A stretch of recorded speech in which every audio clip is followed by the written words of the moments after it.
Trump says he will pardon the ex-president of Honduras, Juan Orlando Hernandez, who is spending his life in prison for, listen to this one, trafficking drugs into the United States. Yeah, Trump has been granted the power to pardon by the American people, and I trust his judgment more than yours, and he says many people around him say this was a Biden setup. Well, it was actually Trump's DOJ who began investigating Juan in 2017 and named him as a co-conspirator in 2019 to his brother's drug trafficking case. And let's just confirm what an American jury found Juan guilty of. While he was president, he took millions of dollars of bribes from the cartels, including $1 million one from El Chapo, and in exchange, he used the Honduran military and police to ensure cartel cocaine safely passed through his country to the U.S. Plus, he stopped the extradition of traffickers, among many other things. Look, this case did lean heavily on cartel witnesses who had a huge incentive to blame a high-value target to cut their time. Plus, Juan used to be considered an ally of the U.S., and as president of the Honduran Congress in 2012, he pushed through the law that allowed extradition of Honduran drug traffickers to the U.S. Yeah, and that law led to his extradition. Funny what $1 million bribes turn a man into. But it's crazy how Trump is blowing up alleged drug boats in the Caribbean, killing people without a trial, and then you have a drug trafficker who went through a full trial and was convicted of drug trafficking, and in this case, Trump takes the side of the trafficker. It's just absurd, no matter how you look at it. Well, another way to look at this is Juan used to be the leader of the National Party in Honduras, whom a lot of people within that party consider him a political prisoner. Now, Honduras is currently having their presidential election, and Trump is supporting the pro-American National Party candidate. So this pardon may be a sign of goodwill to repair the U.S.-Honduran relationship going forward to ensure future cooperation in the fight against drug trafficking. According to his conviction, Juan Orlando Hernandez once bragged, quote, "We're going to shove the drugs right up the noses of the gringos." I mean, Trump claims each drug boat in the Caribbean has enough drugs to kill 25 to 50,000 Americans. It's scary to think how many Americans were killed because of the man Trump is now pardoning. This makes a foolery of our justice system and Trump's tough on drug stance. Look, as president, Trump has to take each situation individually and analyze all factors. Maybe he sees what Juan did as water under the bridge and a pardon as a way to save future American lives, especially if it increases Honduran-U.S. ties going forward. Well, it shows the U.S. is not serious about the true enablers of drug trafficking, as if you have the right connections, you will be pardoned. Going after a former president seems extreme. If we start arresting presidents of other countries for stuff happening in their country under their leadership, any world leader can effectively be charged. Dude, he took millions of dollars of bribes and used his military to ensure drugs made it through his country on the way to America. This is weakness on every level. I disagree. Sometimes the bigger man looks past the past to build a brighter future. Ask the mothers of people who overdose how they like that. Nearly every family in America is set to receive this huge amount of money thanks to a new initiative funded by Trump and a famous billionaire. Mike Odell, who is the world's 10th richest man, has been working alongside Trump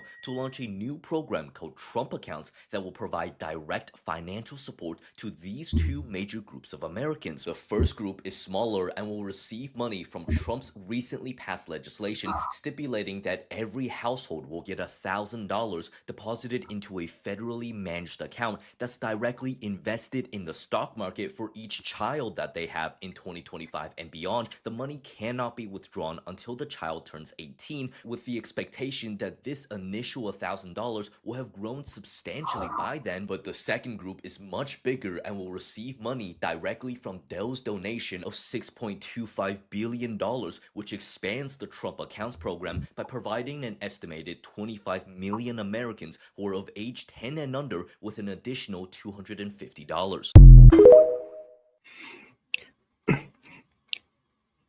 And shout out to Trump for that one. And yes, we are live. Yo, this is S.E.T with S.E.T Media, guys, and I'm back with another one for you. All right, guys, we're about to go ahead and get into this Trump. We're making an announcement, plus a press conference, of course. Then we're going to get into some Ukraine updates. And crazy part is, well, heck, Steph might be cooked. But we'll get more into that later, guys. But let's not forget to double tap that screen, like the video, and let's get right into it. Hello, everybody. Thank you very much. You all set? Well, we're talking about cafe standards, a very big deal, very important. Today, my administration is taking historic action to lower costs for American consumers, protect American auto jobs, and make buying a car much more affordable for countless American families and also safer. We're officially terminating Joe Biden's ridiculously burdensome, horrible, actually, cafe standards that impose expensive restrictions and all sorts of problems, gave all sorts of problems to automakers. And we're not only talking about here, we're talking about outside of our country, because nobody could do it. Nobody wanted to do it, and it was ridiculous, very expensive. It put tremendous upward pressure on car prices, combined with the insane electric vehicle mandate. Biden's burdensome regulations help cause the price of cars to soar more than 25%. And in one case, they went up 18% in 1 year. Today, we're Yeah, because the goal was to make gas cars more expensive than electric cars. And that was going to, entice people to start buying electric cars. That was the whole reason for the so-called mandate. It was to get people to start buying electric cars due to the rising price of having a gas car. And it was kind of screwing a lot of people over. Taking one more step to kill the Green New scam as part of the greatest scam, probably, well, other than Russia, and a few others I could name. The greatest scam in American history, the Green New scam. And it's a quest to end the gasoline-powered car. This is what they wanted to do, even though we have more gasoline than any other country by far. And people want the gasoline car. They want everything. They want electric. They want to have lots of alternatives, but they do want the gasoline car. Right now, it's leading away by a lot. The car business is a very interesting business, but we want to keep it that way. I want to thank Transportation Secretary Sean Duffy, Deputy Transportation Secretary Stephen Bradbury, as well as CEO of Ford, Jim Farley. Jim, where is Jim? Let's see. Hi, Jim. Congratulations. You're doing a great job. CEO of Stellantis, Antonio Filosa. Thank you very much, Antonio. Chairman of the National Automobile Dealers Association, Tom Castrita. Yes, sir. Thank you very much, Tom. Great to have you. And Manager of General Motors Orient Plant, John Urbanek. Yes, sir. Thank you, sir. Great to have you guys here. And you're going to say a few words in a minute about how ridiculous this was, but we've just freed you up. So you're going to have a good day and have a good number of years. Thanks as well to Senator Shelley Moore Capito, Ted Cruz, Kevin Kramer, Marsha Blackburn, Eric Schmidt, and Bernie Marino, as well as Representative Sam Graves, Vern Buchanan, Mike Kelly.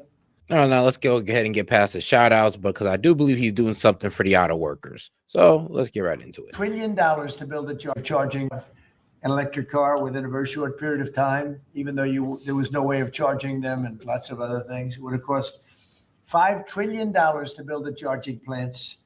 And as you know, in certain parts of the Midwest, they spent to build 9 chargers. They spent $8 billion. So that wasn't working out too well. That was done before me, by the way. I wouldn't have let it go forward. We're canceling the EPA's absurd tailpipe emission standards, one of the most important things that I've never had a group of people come to me more powerfully and really just devastated that they had to do it. It was killing them than the automobile manufacturers, the tailpipe emission standards. And I can tell you, your people at Ford were coming to me all the time, and they were saying, like, please, it doesn't do anything, and it's killing us. And it's driving the cost through the roof. And we revoked Biden's emissions waiver for California so that California communists could not regulate the automobile industry and ruin the entire nation of automobiles. I mean, because that's literally what Biden was doing. He was picking winners and losers, and he chose the electric cars to be the winners. And a lot of these guys who've been making gas cars most of their career, well, I'll be real with you, all of their lifespan as a company is a bit hard to turn over. And it was kind of leading these electric car companies to take over. Here's the worst part. The main people that have been taken over would have been the Chinese, because they're the ones that make the cheapest electric cars that are of decent quality. So it would have been Tesla at the top and then a whole bunch of Chinese companies following. And that wouldn't have helped us out, not one bit. And they were doing that too. But we have that now under control also with your governor, who's got much more than he can control. Now, under the new rules being issued today by Secretary Duffy, the Department of Transportation will rescind the Biden fuel economy prices. And I hate to say that because they were really not economy. They were really, they were anti-economy. They were horrible what they were doing to the costs and actually making the car much worse. Oh, guys, let's not forget to double tap that screen, like the video, guys. Let's get more people on the conversation by double tapping that screen. Appreciate the support. But these policies forced automakers to build cars using expensive technologies that drove up costs, drove up prices, and made the car much worse. The action is expected to save the typical consumer at least $1,000 off the price of a new car, and we think substantially more than that. Under the Trump administration, $70 billion are now being invested in the American auto industry. Ford has announced it will invest $5 billion across its Kentucky and Michigan plants. Is that a correct statement? That's right. That's a lot, $5 billion. You could do more. Creating at least 4,000 new jobs. Stellantis announced it will invest $13 billion to expand its U.S.-based manufacturing by more than 50% and open new manufacturing facilities across the country. And I think a big part of that is also the tariffs. Because of tariffs, they're coming in, not only the automobile industry, AI, we're leading China in AI, we're leading everybody in AI, we're leading everybody in everything. We have the hottest country right now. I will tell you, a lot of political people behind me, great political people, very successful political people. We have the hottest country anywhere in the world. 1 year ago, we had a dead country, and now we have the hottest country anywhere in the world. And it started from November 5th, but it also started when we did the tariffs, and we've had tremendous support on the tariffs. It's bringing in trillions of dollars of wealth. It's bringing in national security. And I've stopped 8 wars, and of the 8 wars, 5 of them have been because of tariffs and trade. So they're very important. And General Motors plans to. I mean, yeah, because of tariffs, he's been able to bring back he's been able to bring in semiconductor manufacturing, also bring in pharmaceutical manufacturing, and then also protect our steel industry. Invest $4 billion as it brings its manufacturing back to the United States from Mexico. After falling by 5% under Biden, U.S. auto production has surged by 10% so far this year. You know, I won the auto workers vote, but now even the head of the auto workers said Trump is the greatest president we've ever seen. And he happens to be right about that.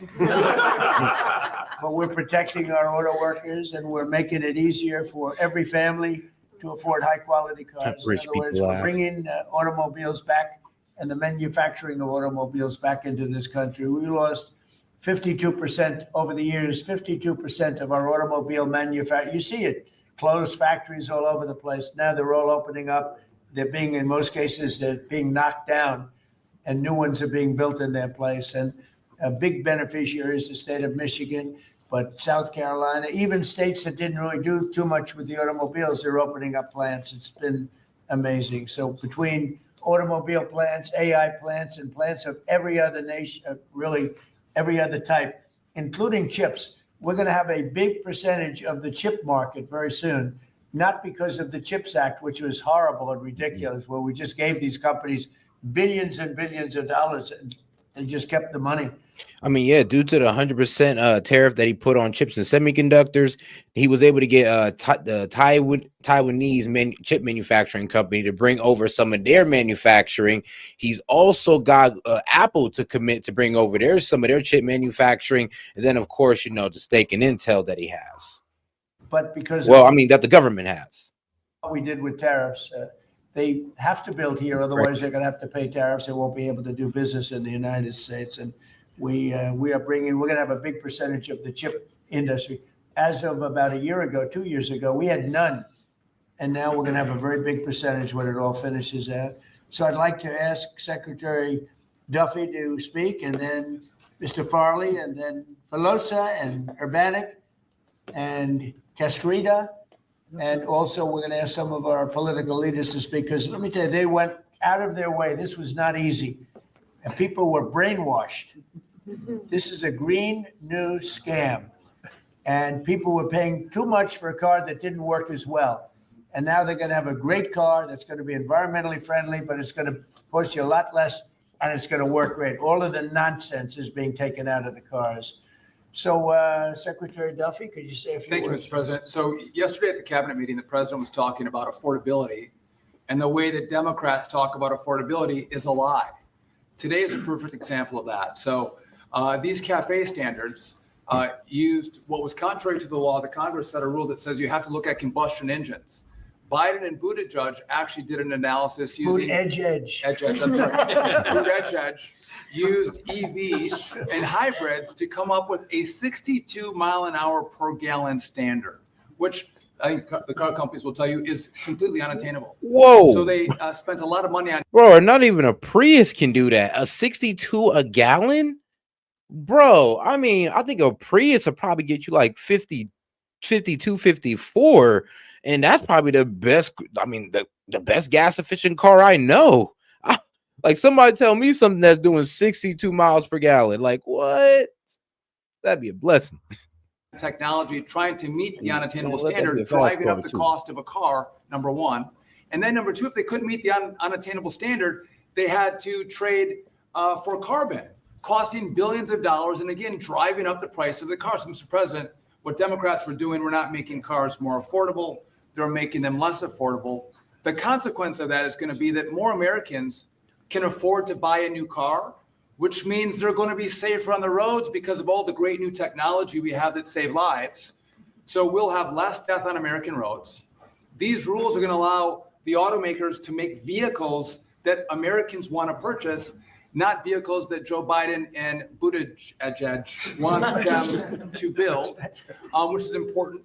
But also, this is important for American jobs. The more cars we sell, the more jobs we have in this country. And so this is jobs, this is freedom, and this is common sense, Mr. President. So thank you for your leadership. And I appreciate what the Senate did with the big, beautiful bill and what we've done here today. So thank you, Thank you very much. A big, beautiful bill is, it's something. It's amazing. Wait till the people see the benefits and the lower taxes that they're going to have, lower regulations. So how about Ford? Mr. President and Secretary, all the important lawmakers here, competitors, today is a victory of common sense and affordability. We're very proud of Ford to be the #1 auto producer in our country. 80% of the vehicles we sell here, we make in our country. Great. And we never left, unlike many of our competitors. We're the #1 exporter, and we have the most I mean, while being surrounded by your competitors. auto factory workers. And this CAFE standard that is aligned with customer demand is the right move for a lot of reasons.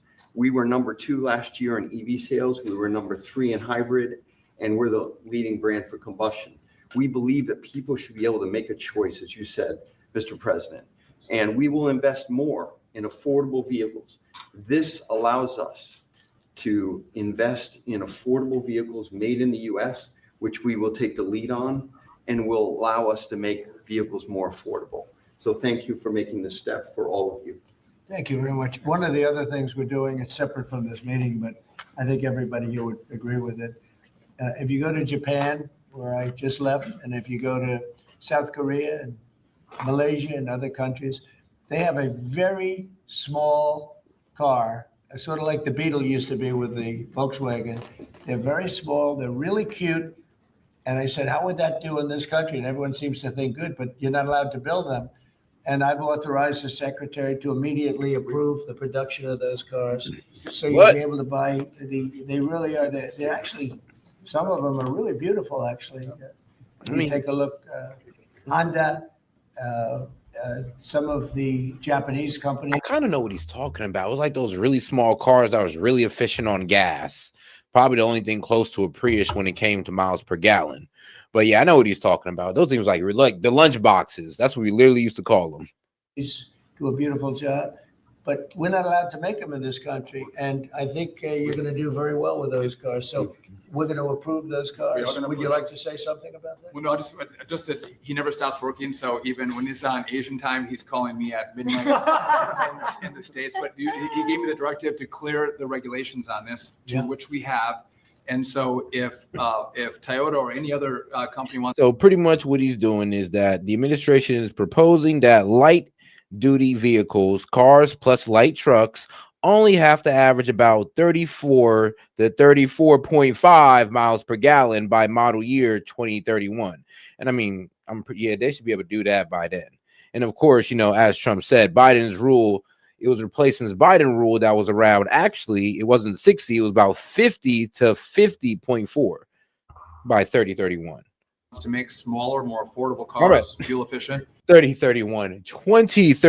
Sorry, 3031 is a whole lot of time, but 2031. Sorry. And shout out to my man, Sean Wave. Appreciate the support. Send in 100 for 2 joules. We have cleared the deck so they can make them in America and sell them in America. They're really nice and they're less expensive, and it really gives people a chance to have a car. have a brand new car as opposed to a car that maybe isn't so great. And so you car companies start thinking about that. I think it's going to be a tremendous market. Please, would you like to say something? Thank you, Mr. President. It's a great day for us at Stellantis today because it's the day where we see cafe regulation reconciled with real customers' demand. That's why at Stellantis we decided to invest to Jeep.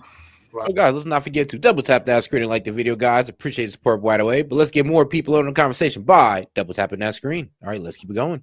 Dodge and Chrysler, $13 billion in the next 4 years, increasing production by 50%, delivering to the market 5 new vehicles, and creating 5,000 additional jobs. That's because we believe in what you, Secretary Taffy, and all your team is doing in this country.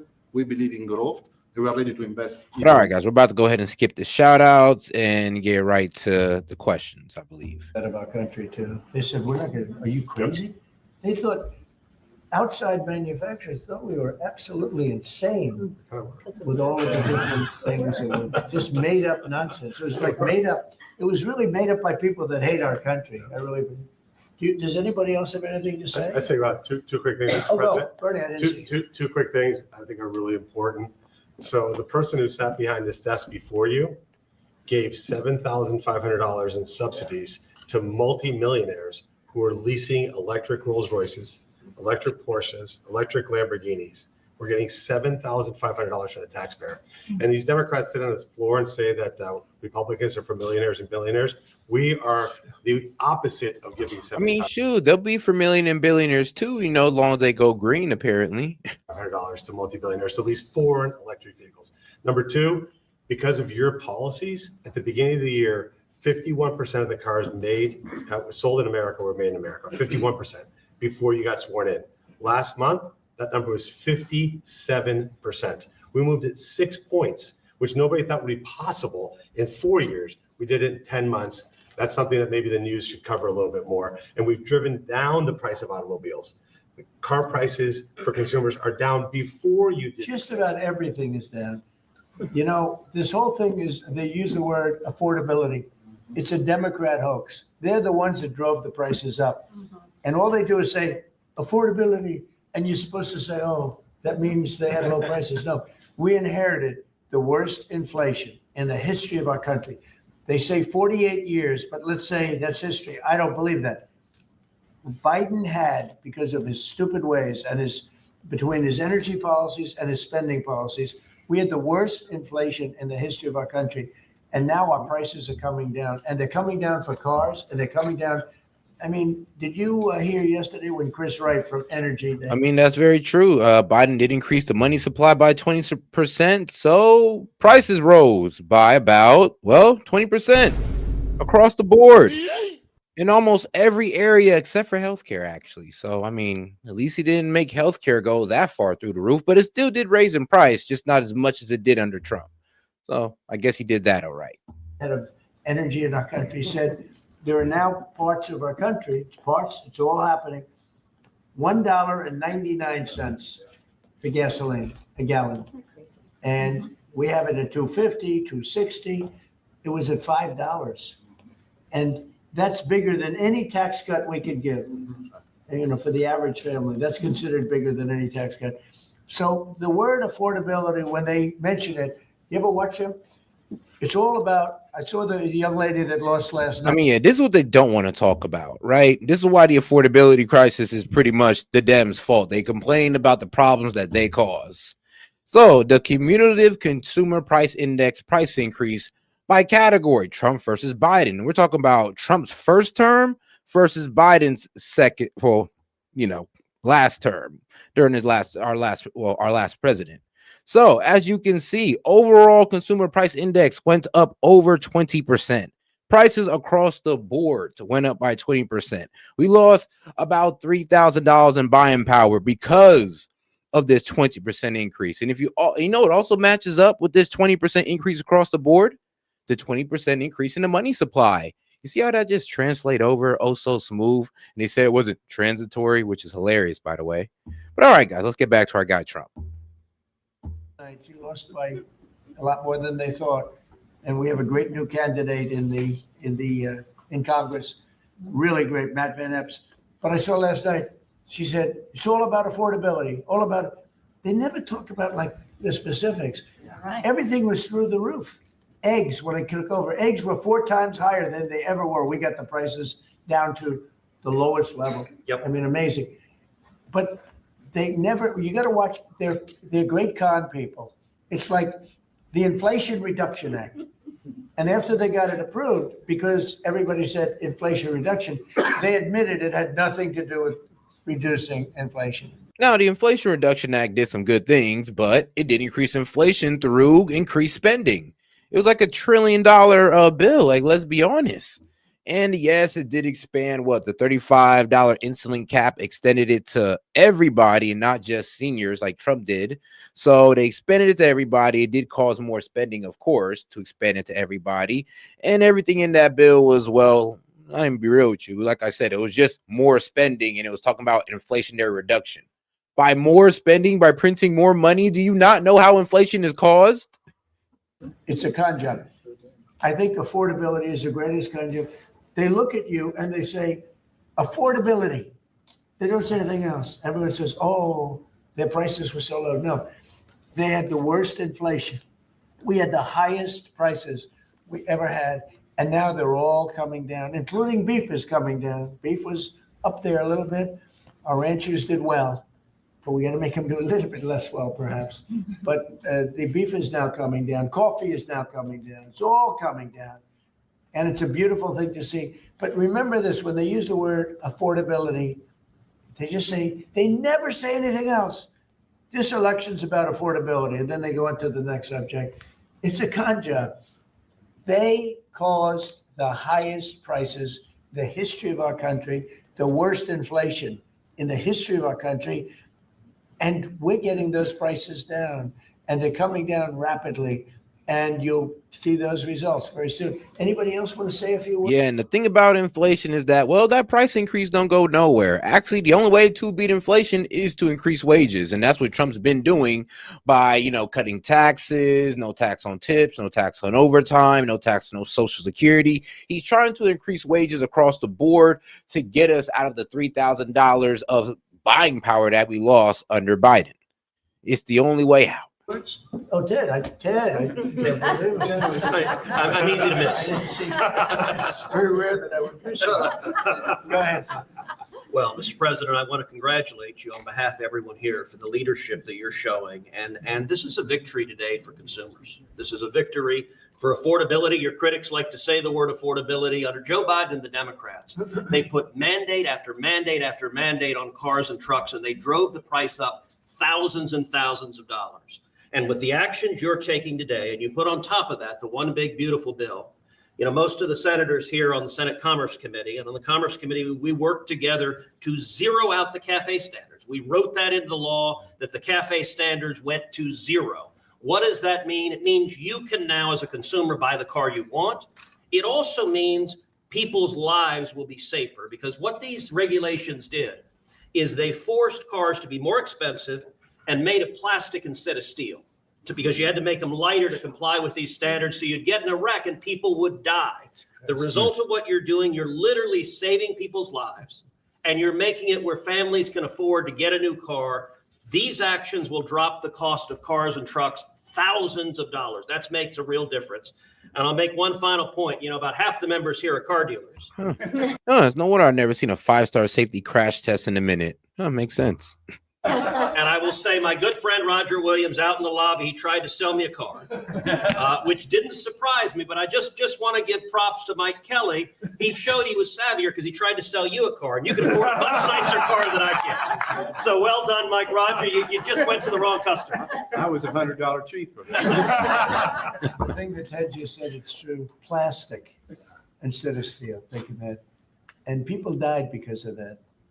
The plastic was plastic in an auto accident, then it broke up. Oh, guys, do me a favor and double tap that screen and like the video, guys. Let's get more people in on the conversation by double tapping that screen. If you have any questions, comments, jokes, or disagreements, I'll be happy to read it out loud and engage with it. Just $2 and up, or if you just want to support, you can just send a GIF, and that'd be cool. And appreciate it. People were shattered because of that crazy deal. But it's a really good point. Go ahead. And Mr. President, I'll tell you, the Senate Commerce Committee on January 14th, we're going to have a hearing with all of the big three there and Tesla. And the entire hearing is going to focus on how your leadership has reduced the burdens on car makers. That's lowering costs, that's giving consumers more choices, and it's producing more jobs in America. And it's highlighting that's a real record of success. Yeah, well, it's an honor. And, they were going by California. We had like 2 different countries, California and 15 that followed California, because you had 15 states follow California. And the rules from California were just like everything else. That's why people are leaving. That's why it's such a mess. There's a state with such unbelievable potential. But what they did with the car industry is incredible. And that was, the car companies didn't know what to do because they had 2 standards, and you can't build 2 different cars for the same country. And what we're doing today is very big. Would anybody like to say something? Would you like to say something, my friend? I just want to say thank you. Yes, thank you.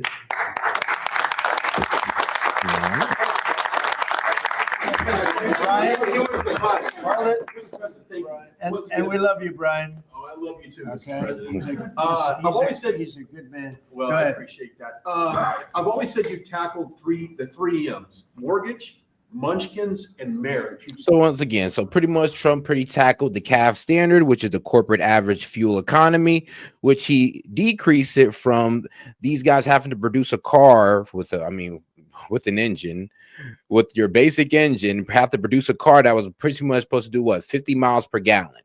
They took that and they lowered it to 34 to 34.5 miles per gallon instead. So it's a huge relief off of these companies, and it'll be able to make these cars a lot safer and not just get, dominated by EVs or just be forced to make EVs. Solidified all of those. I'll add motor vehicles to that now. My question, I got one about consumer confidence. We just came off one of the record high Black Friday, up 9.1%. Record high, highest ever, biggest amount ever purchased in one day. Yeah. Which I think counters this narrative of affordability, because apparently the Americans are spending money. So I want to see, how do you view that for a consumer confidence being so high going into Christmas and going into next year? And I do have one for the auto group after you. Yeah, I just think that we have tremendous confidence in the country. One of the things in terms of confidence, if you go back a year and a half, it's amazing. We're like into 10 months already, but you go back a little bit before the election, because after November 5th, it started changing rapidly, even though we weren't running it until January 20th.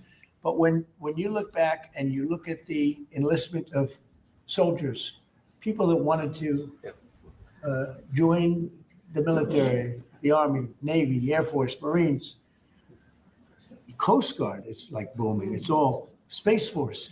But we had a we had the worst recruitment in the history of our country. A year later, we have the greatest recruitment in the history. You can't even get in. Getting in is like getting into a top college that you couldn't get in. People want to be in the service now, and that includes the police, environment, and other things. You couldn't hire police. You couldn't hire anybody in the Army or the Navy. You couldn't get people in. And we now have gone from that to record recruitment. We're getting high quality people, amazing people wanting to be in the military. They have spirit now, call it what you want, but that's part of it. But they have great spirit now. And speaking of the military, our guy P. Hegseth is under complete fire, constant fire. One, they're reigniting the Signal Gate. So yes, they're reigniting the whole Signal chat fiasco. And then of course there is the second strike on the Venezuelans. Well, second strike on the boat. The first strike took out the boat. The second strike took out to combat. Well, I'll be real with you, non-lethal combatants, which would be considered a war crime. It's a great thing. Go ahead, ask your second question. Okay, my second question, I've got a lot of close family friends. Is what liberal media and everybody else is saying. Honestly, it's kind of looking like Pete Hegseth is cooked, because I've been also looking around at it, and one, it doesn't look like Pete Hegseth can separate himself from the order. Two, the SEAL Team 6 has been, honestly, what I've been looking at, it looked like they have a bad rep of going rogue and, doing the unthinkable or doing the unimaginable, which means that they are known to known to commit war crimes. So we'll see where that takes us. We'll see. and we're going to get into it later. But let's not forget to double tap that screen and like the video. All right, let's go. In the automotive business, own dealerships all across Southern California. They sent me a question to ask you.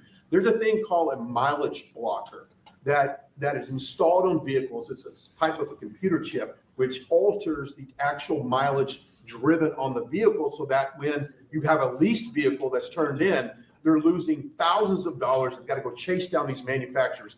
What can we do to track down these manufacturers of this illegal computer chip that's really hurting automotive industry? Have you heard about this? Yes, sir. They're getting built in China, and most of them are coming out of Great Britain, sir. They're being distributed through China, through distributors selling them online through Great Britain. Yes, sir. Wow, that's not so good. What do you No, think? look at that. Bernie, do you know anything about that? It works on older vehicles, and obviously, well, we got to do a better job. of Yeah, making I sure think control at the it's border. something, I've never heard of it. Very good. We never heard of it. That's pretty good. Mr. President, you released video of that first boat strike on September 2nd, but not the second video. Will you release video of that strike so that the American people can see for themselves what I happened? don't know what they have, but whatever they have, we'd certainly release. No problem. All We right. Stopped every boat. Thank God, because we need to see it, because this man Hegseth done like confused everybody at the cabinet meeting. This man said, like, look, I seen the video and I ain't see nobody. You know, I seen the flames on the boat and I ain't see no two bodies. So I don't even know what y'all talking about. Like, yeah, he threw all of us with that. So now, yes, we need to see what, well, the leaker saw, because this leaker is convinced that a war crime was committed. Convinced. And this is somebody in the military who leaked this to the press. So, I mean, it does come from a reliable source, like it or not. We saved 25,000 American lives. That's right. That's right. And if you look at our numbers, the drugs coming. Hey, Cap, man, not right now, because that fog of war comment, I was like, oh my God, you did not just say that. There's a lot of other things we need to get into, but trust me, we're going to get into that. And through sea are down 91%. I'm surprised there's 9%. You want to? I don't know who's doing the 9%, but it's down 91, and we're going to start very soon on land, and I'm sure you're thrilled to hear that. So Mr. why President, not on release the Ukraine, full- on Ukraine, Steve Witkoff and Jared Kushner were there last night with Vladimir Putin. Can you give us an update about those talks? It sounds from what the Kremlin is saying that they're not going to compromise. Can you tell us what you've? I don't know what the Kremlin's doing. I can tell you that they had a reasonably good meeting with President Putin. We're going to find out. It's a war that should have never been started. It's a war. If I were president, we had a rigged election. If I were president, that war would have never happened. It's a terrible thing. But I thought they had a very good meeting yesterday with President Putin. We'll see what happens. It's, you know, when I was in this office and I do got some bad news for my Ukrainian lovers that we will, my Ukraine lovers that we will get into, because sadly it's not looking good for Ukraine. And I'm not going to get into too much details, but let's say that Putin is progressing. I talked about no cards. I said, you have no cards. That was the time to settle. I thought that would have been a much better time to settle. But they, in their wisdom, decided not to do that. They have a lot of things against them right now. But you have President Putin had a very good meeting yesterday with Jared Kushner and with Steve Witkoff. What comes out of that meeting, I can't tell you, because it does take two to tango. You know, Ukraine, I think we have something pretty well worked out with them. They're very satisfied considering. But the sad part is, if I were president, no war would have ever happened. They would have had 100%. Considering that they most likely are going to have to give up land, and about 10 to 20% that Russia took is now pretty much going to be de facto Russia. Actually, more than that might actually end up being de facto Russia. Of their territory, nothing would have happened. It's a very sad situation. So think of this. Last month, 27,000 soldiers. 27. That's like you take a stadium, a football stadium, not an arena, and you cut it in half. 27,000 people died. Young, mostly young soldiers, died last month, in 1 month. And that's the only reason I'm involved. You know, we're not spending any money in the war. We're selling to NATO. We're not being ripped off like we were under Biden. Biden was handing everybody everything we had, giving them all the missiles, everything they wanted, free, no charge, or just, he had no idea what he was doing. They're paying top dollar, full price for everything. Goes to NATO, and then NATO distributes it. NATO pays us. So we're not, it's not money. We would all, I think I can speak for everyone behind here. The politicians I know and the auto manufacturers are good people. They don't want to see 27,000 people die for no reason whatsoever. And that's the only reason I'm trying to help. Yeah, please. Mr. President, switching to Venezuela for a second. Have you checked back with President Maduro? I mean, is your pressure campaign working? And do you think, how's your response? You tell me, is it working? It's not pressure campaign. It's much beyond that, I think. But I spoke to him briefly, just told him a couple of things. We'll see what happens with that. Venezuela sends us drugs, but Venezuela sends us people that they shouldn't be sending. They emptied their prisons into our country. They sent us killers, murderers. They sent us drug dealers at the highest level. They sent us gang members. They sent us people from their mental institutions. They emptied their mental institutions into our country. And so did other countries, because we had stupid people running this country, really stupid people. And I think probably you had some stupid ones and you had some smart ones, but there were bad people too. Because not all of them were stupid. You can't cheat on elections like they did and be stupid. Okay? Did you talk to him a second time or just that one time? What's that? To Maduro, did you speak to him again?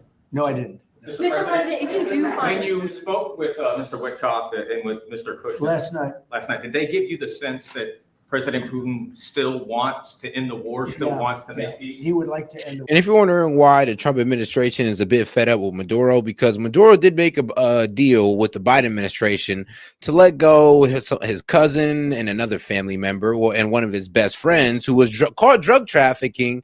And he said, look, I'll hold a fair election. And that's what he promised the Biden administration, that he'll hold a fair election, just give back his homies. And we did. We gave back all of his homies. All the essays was released fairly. And you know what this man did? He held the election and then he stole it. Yup. It was reported that he only received maybe like 20% of the votes, and he just stood 10 toes and he said, no, I'm not going nowhere. Actually, I won the election. Anybody who got anything to say about it can face this, the end of this rifle. And well, here we are with Maduro still in power today. That's that was their impression. Now, whether or not, that was their impression. Their impression was that he would like to see the war ended. I think he'd like to get back to dealing a more normal life. I think he'd like to be trading with the United States of America, frankly, instead of, losing thousands of soldiers a week.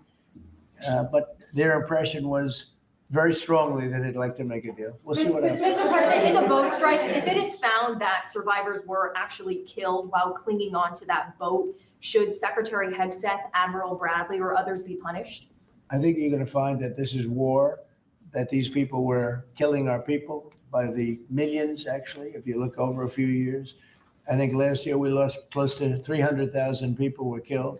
That's not mentioning all the families. Have you seen what happens with the families of not only the people killed, but people that are trying to get their son or their daughter off of this poison that they've been fed? I think you're going to find that there's a very receptive ear to doing exactly what they're doing, taking out those boats. And very soon we're going to start doing it on land too, because we know every route, we know every house, we know where they manufacture this crap, we know where they put it all together. And I think you're going to see it very soon on land also. Yeah, please. So to be clear, you support the decision to kill survivors after the No, initial I strike? support the decision to knock out the boats, and whoever's piloting those boats, most of them are gone, but whoever are piloting those boats, they're guilty of trying to kill people in our country. Yeah, please. The House Judiciary Committee has subpoenaed Jack Smith to ask about his investigation of you. I wondered. Like I said, unless these guys were like high value targets, I mean, that's really the only justification for taking these guys out. If it had been a significant hit to the cartel, and I doubt the cartel would have been sending their leadership out there on a boat in the middle of the ocean. Like, I doubt it. So yeah, there's going to need to be some explanations. I mean, well, some type of, please elucidate, please explain to us like why you bombed these two people, or if there were even people in that video, because according to Hegseth, he ain't see nothing. So as Trump said, and thank God he said it, that the video shall be released and we'll be looking for ourselves. Hopefully, the leaker just didn't mistake, 2 heroin bags as brown people. For deposition I wondered if you'd prefer to see that as a hearing so that the American public can see the questions and the responses more easily. I'd rather see it probably at a hearing. Look, Jack Smith is a thug. He's a failed prosecutor.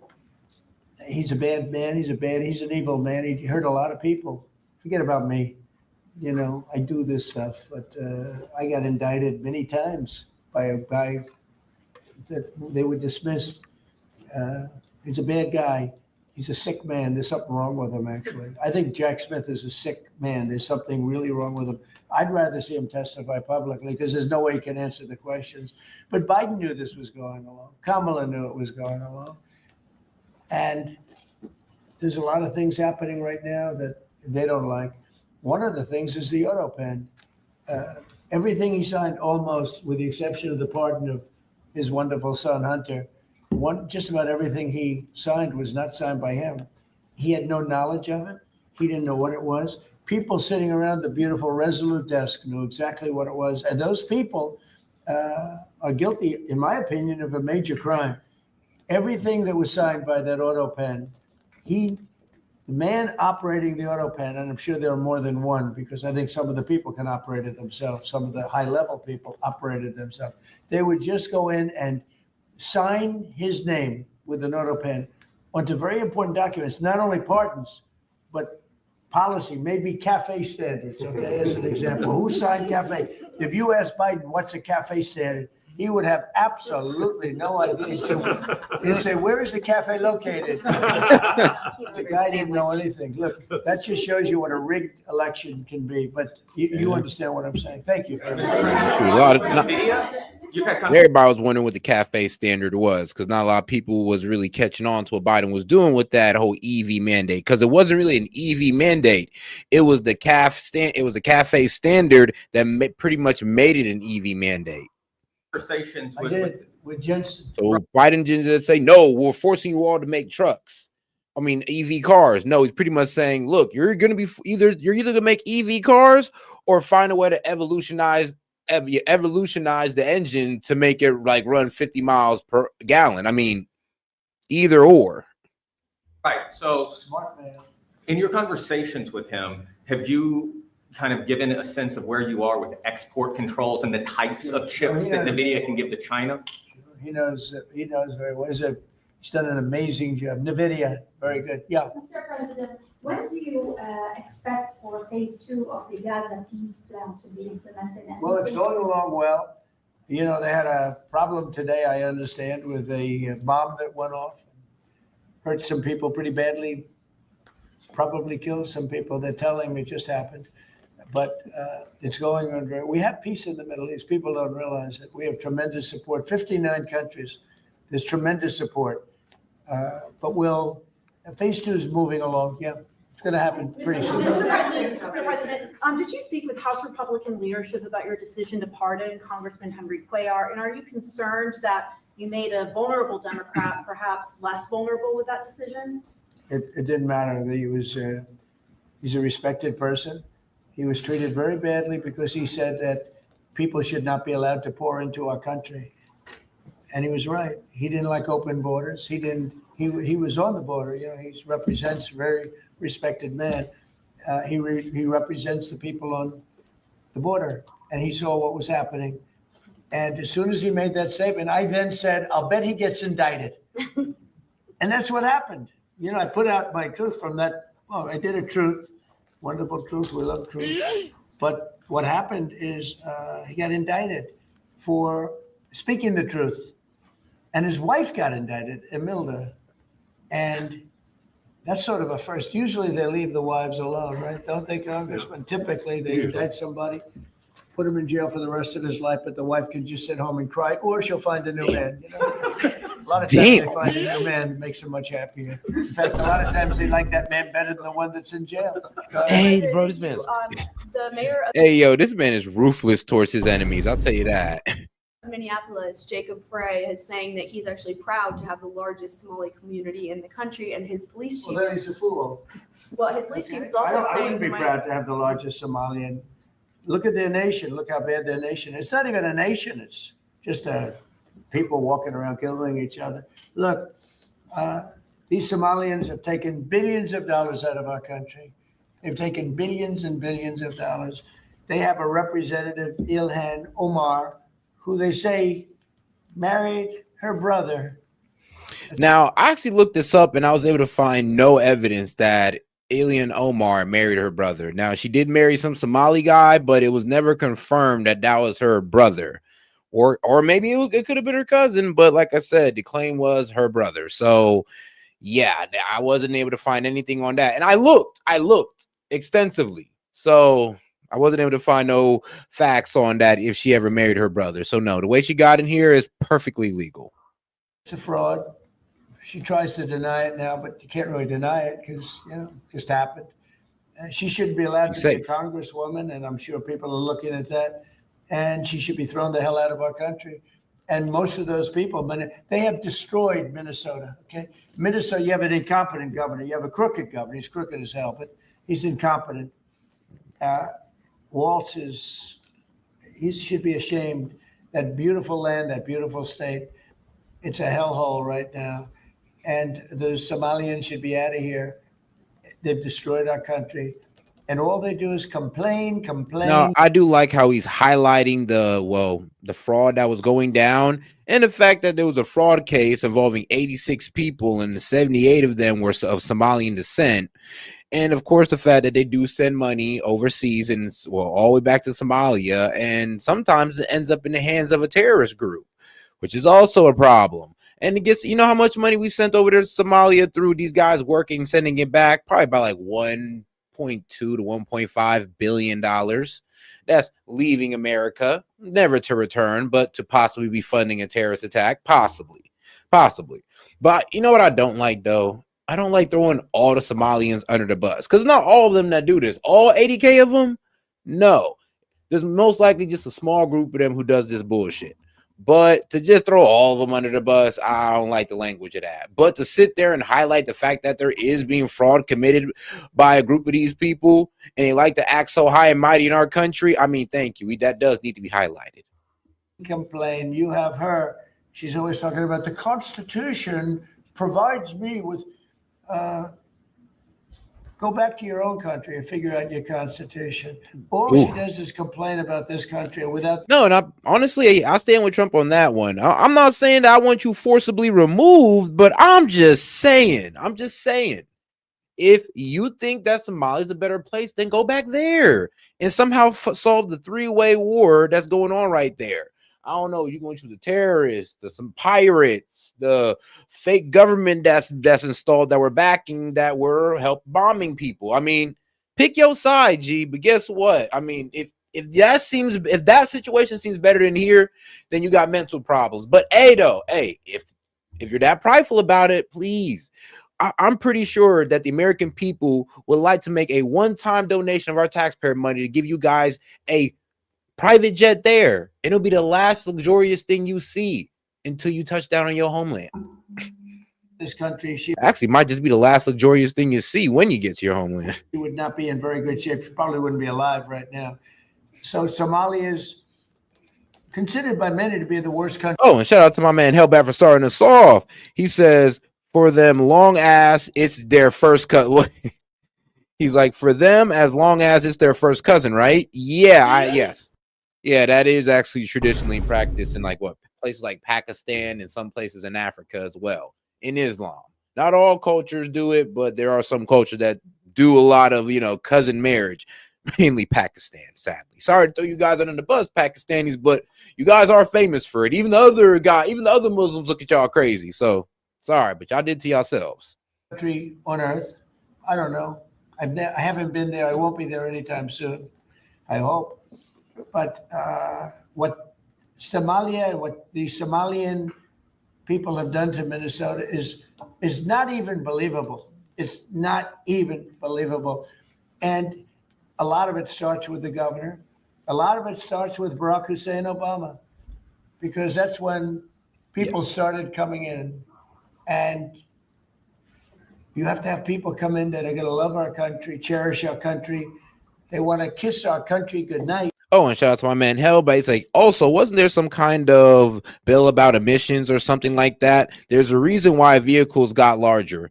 Oh yeah, the CAF standard has been reduced. So the CAF standard is the corporate average fuel economy. So it's a fleet average. Automakers can still sell gas guzzlers as long as it has a high enough miles per gallon, right? So under Biden, it had to they were expecting these guys to get these combustible engines to 50 miles per gallon. That's what's supposed to be their aim by 2031, or these guys are just going to have to switch over to EV. And Lord knows a lot of these guys are too stuck in their ways when it comes to gas or the combustible engine. Now Trump comes in and he takes that 50 miles per gallon to 34 to 34.5 miles per gallon. So yes, it gives these guys a lot of leeway, all the way up to 2031. So they don't even got to achieve this yet, but by 2031 they should be able to achieve a nice little car or a light truck that's able to do 35 miles per gallon. We talk about our country. We want them to pray for our country. This is not the people living in Minnesota. And she's a disaster. She should not be, and her friends shouldn't be allowed. Frankly, they shouldn't even be allowed to be Congress people. Okay, they shouldn't even be allowed to be Congress people because they don't represent the interests of our country. Anybody else? Mr. President, you honestly. And shout out to my man Jet. He says, make Western Union illegal outside the country. No, better yet, highly tax it. Put the craziest tax on it. No, 50% tax. You try to send $1, we taking 50 cents. Like, play with us. Let's see if they keep on doing it. I mean, let's make all of our money back then. I actually shoot 70% tax. You try to send $1, we take in 70 cents out of it. Bet they'll stop that BS, because then it'll just really be putting money in our pocket at that point. I mean, you might as well. But making it, banning, these guys from sending money out for about, let's put a limit on it, like 5 to 10 years. I mean, by that time, they probably won't even have a need to do it at that point. I mean, whatever they got going on over there would probably be, then we got to get too dark. The automakers spent billions. My joke was about to go somewhere meeting the necessary. Biden EV rules. Should they be able to recoup that somehow, given the change? And there's a question about the Biden. No. I'm not letting them recoup. They're going to do just fine. You know how they recoup? From this point forward, they'll do very well. Can you also talk about the USMCA and what you're thinking about renegotiating that with the automakers? Well, that's just an ongoing thing. It expires in about a year, and we'll either let it expire or we'll maybe work out another deal with Mexico and Canada. But look, Mexico and Canada have taken advantage of the United States, like just about every other country. In all fairness, it's not them. I'm not blaming them. But every country, because we had stupid people running our country. We had a lot of stupid people running. That's why we have $38 trillion in debt. But the beautiful thing about the tariffs is we'll start paying off that debt. The money coming in, they're finding money in our country now that they never knew existed. The other day, $30 billion. Where did it come from? I said, why don't you check the tariff shelf? They said, sir, that tariff hasn't started yet. It doesn't start till January. I said, no, it started 2 months ago. They called back, sir, you're right. It was from tariffs. No, we have a whole different country. I hope the Supreme Court, I pray that the Supreme Court understands the importance of the sensible, really, I mean, this would be country threatening if something happened with regard to that. The people that brought that case are bad people. They're very bad people. They hate our country. They represent foreign countries, including China, but they represent, and China's paying us a lot of money now in tariffs, but they represent people that really don't like our country much. And I know some of them, and they're scum. In my opinion, they're scum. They're absolute scum. And they're not suing for any good reason. They're just suing to see if they can stop it, because they make money if this country does badly. So, but we're taking in trillions of dollars. What was the company's name? Well, I forgot the company's name, but it was a company that was coming out pretty much saying, look, hey man, the Supreme Court ruled against Trump, we want our money back. Whatever we paid in tariffs, we want it back. AKA, it's funny how the companies are literally admitting that, well, they're the ones who pay the tariffs. So I mean, hey, if they was passing it down to y'all, then they should be sending a rebate check to the American consumer, right? Right, but no, it's these multi-millionaires and billionaires that are the ones talking about they want their refund for paying the tariffs, not you guys. Dollars. We're stopping wars. We have great national security because of tariffs. And then to think that we have to even go and justify this. That's the reason hilarious. a lot of these people, I can tell you this, maybe we would have had the political people. We wouldn't have these people without tariffs. The people that are up here from Stellantis and Ford and General Motors, great companies, including this gentleman, they wouldn't be here today if we didn't have tariffs. They'd be building their plants in Mexico and other places. They're leaving Mexico and they're leaving Canada. They're leaving because they ripped off our country. They took our businesses away from us. And now because of tariffs, they're all coming back. So it's a great thing. Thank you very much, everybody. All right, guys, let's go ahead and start over on the right side of media, and then we're gonna make our way over to the left.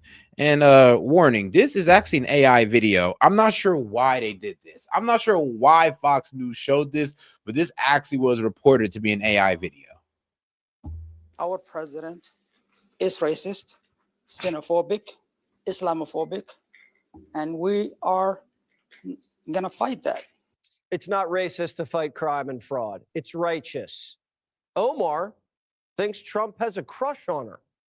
I would say the president's obsession with me and the Somali community is really unhealthy. It's creepy. And I hope that he gets the help that he needs. I would say this. I mean, he's highlighting a real problem in that community and what's going on in that area. But to throw the whole entire Somali community under the bus is just not, one, it's not a good look, and it's not right either. Sorry, Elon. Trump wants a like if he'd have just kept it to the scamming going on there and these certain group of Somalians there and all that good stuff. And if he was to say, oh, well, I'm not talking about the good Somalians, I love our, I'm talking about the bad ones that disrespect us, then I'm be real with you. They're not, nobody be over here trying to paint Trump as an Islamophobe or, you know, basically a person who hates Muslims. And I mean, it is what it is. Like we all know what the situation he's trying to touch on, but the way he's going about it is not the best, in my personal opinion. Because some of you guys are like, nah, let's not set. We got to get all the Muslim out of here. I disagree, but hey, man, we could agree to disagree on that one. Long distance relationship. You have her. She's always talking about the Constitution provides me with. I ain't gonna say y'all Islamophobic. I'm gonna say y'all Islam intolerant because y'all don't really fear Islam. Well, maybe some of y'all do, but y'all definitely intolerant of Islam. Go back to your own country and figure out your constitution. The Congresswoman's got a lot to say about the president, but what about her own governor? State employees in Minnesota are saying they're worried about his handling of fraud and that he's to blame for the amount of fraud during COVID, about $1 billion. And you really believe that? Well, that's the latest figures that have been released. I mean, nah, sweetheart, no, that's just been released. Yes, there was a what, $250 million scandal, and there was about 78 Somalis involved out of 87 people. Now, the people who was really running it at the highest level were our own. Yeah, those were Americans, but we kind of basically used that. They used that community to pretty much help out. And here's the problem. I mean, we also we can't sit here and blame the Somali community like completely here. Let's remember who propped them up like this. Let's remember who's giving them all these benefits, who's giving them all these loopholes, because they wouldn't be taking advantage of this without the help of the, well, Minnesota government. They wouldn't be able to do this without their help. Let's not forget this. Let's not sit there and just skirt all accountability onto them.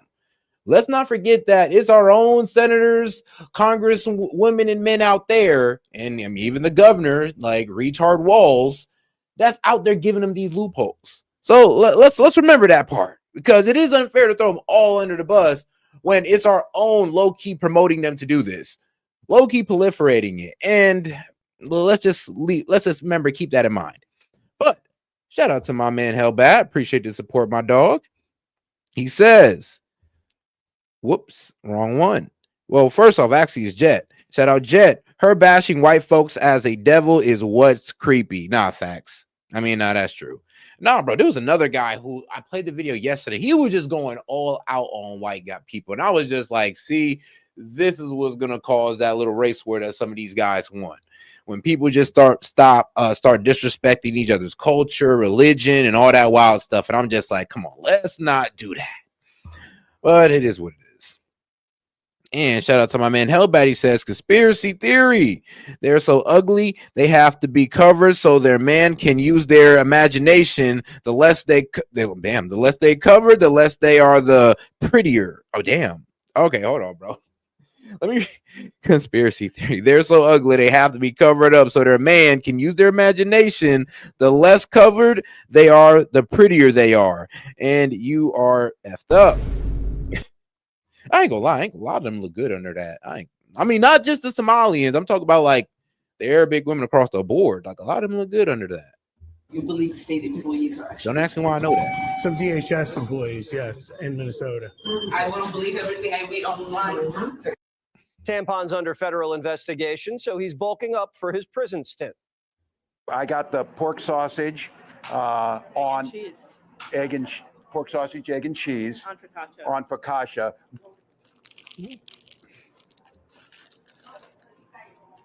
Well, 10 out of 10.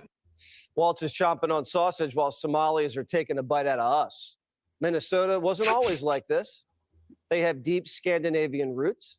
They say that. I'm sorry, Double Walls chomping on sausage. Sorry, I had to be childish there for a second. That's why they're so happy and generous. Somalians took advantage of our generosity. Not all of them. That's what I'm saying. Like, yeah, it's kind of egregious the way you're doing this community. All of them, all 80K. Come on now, dog. Like, that's not being reasonable. But yes, there is a small group of them that took advantage of our generosity. I mean, we could say that about the Hispanics. We could say that about the Haitians. I mean, we can go across the board. Let's just not nitpick now. But then we imported thousands from the second most corrupt country in the world, Somalia. And they took advantage. People used to know their neighbors, and now you can't even talk to them. What's it like being a Muslim here in the United States? I'm not speaking English, only one Somali language. What does it mean to you to be a part of Islam? I don't know, I'm not speaking English. Can I ask any of you guys some questions? Nope. No? Speak English? English, no. Minnesota gave the Somalis bucket loads of welfare, but that wasn't enough. They stole $1 billion more. And when they got caught, they tried. And like I said, let's not forget, these guys literally sat there, let them do this, funded them to do this, gave them no incentive to assimilate or nothing. None of that. They just said, look, keep on doing what y'all doing. We'll pay for your food, your health care. Shoot, we'll even pay for your organizations. So can we really put this all on the Somalis when our own is literally helping them to do this? And let's be real, we had some reasonable guys in Minnesota that was willing to stop this. Well, we would never be here. Because let's not forget, the leader of this scamming operation that was taking $250 million from the American people was head by our own. But 78 of them out of 86 were Somalian descent. But the top guys are sadly our own.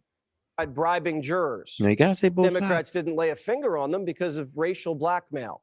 So the Somalis ran their racket, rob us, spend it on luxury apartments and cars, fund some terrorists, then pump thousands into the campaign war chests of Ilhan Omar, the AG, Keith Ellison, and Minneapolis Mayor Jacob Smallfry. Now all those Democrats are playing the race card too.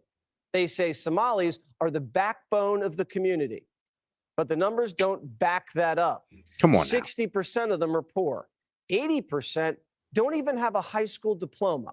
Makes sense. Unemployment is in the double digits, and a third are on food stamps. And as you've heard, a lot of them can't speak English. This is a drain on the system. And federal immigration law says we can deny an immigrant residency if they're a public charge, meaning if they're going to rely on government benefits. Bye-bye. Want even more Fox News on YouTube? All righty. Become a Fox News Patriot today. All right, guys, let's just go ahead and make it over to, well, I want to get over to the left side of media here, but it's kind of acting slow on me. So we're just going to go ahead and stick to the right side of media real quick while I wait for this CNN video to wait. Nope, I got it. Shout out. let's get right into it. Watchdog, Hegseth risk endangering troops with war plans on Signal. Yes, guys, they're revamping it. They're restarting Signalgate. They said, hold up, wait a minute. You thought we was finished. Well, they weren't. They're going to bring it right back up. CNN has obtained exclusive details on the Pentagon's watchdog review of Defense Secretary Pete Hegseth and other top national security officials' use of the app Signal to discuss attack plans leaked in March. I want to get straight to Zach Cohen, who has the story. Zach, what are we learning?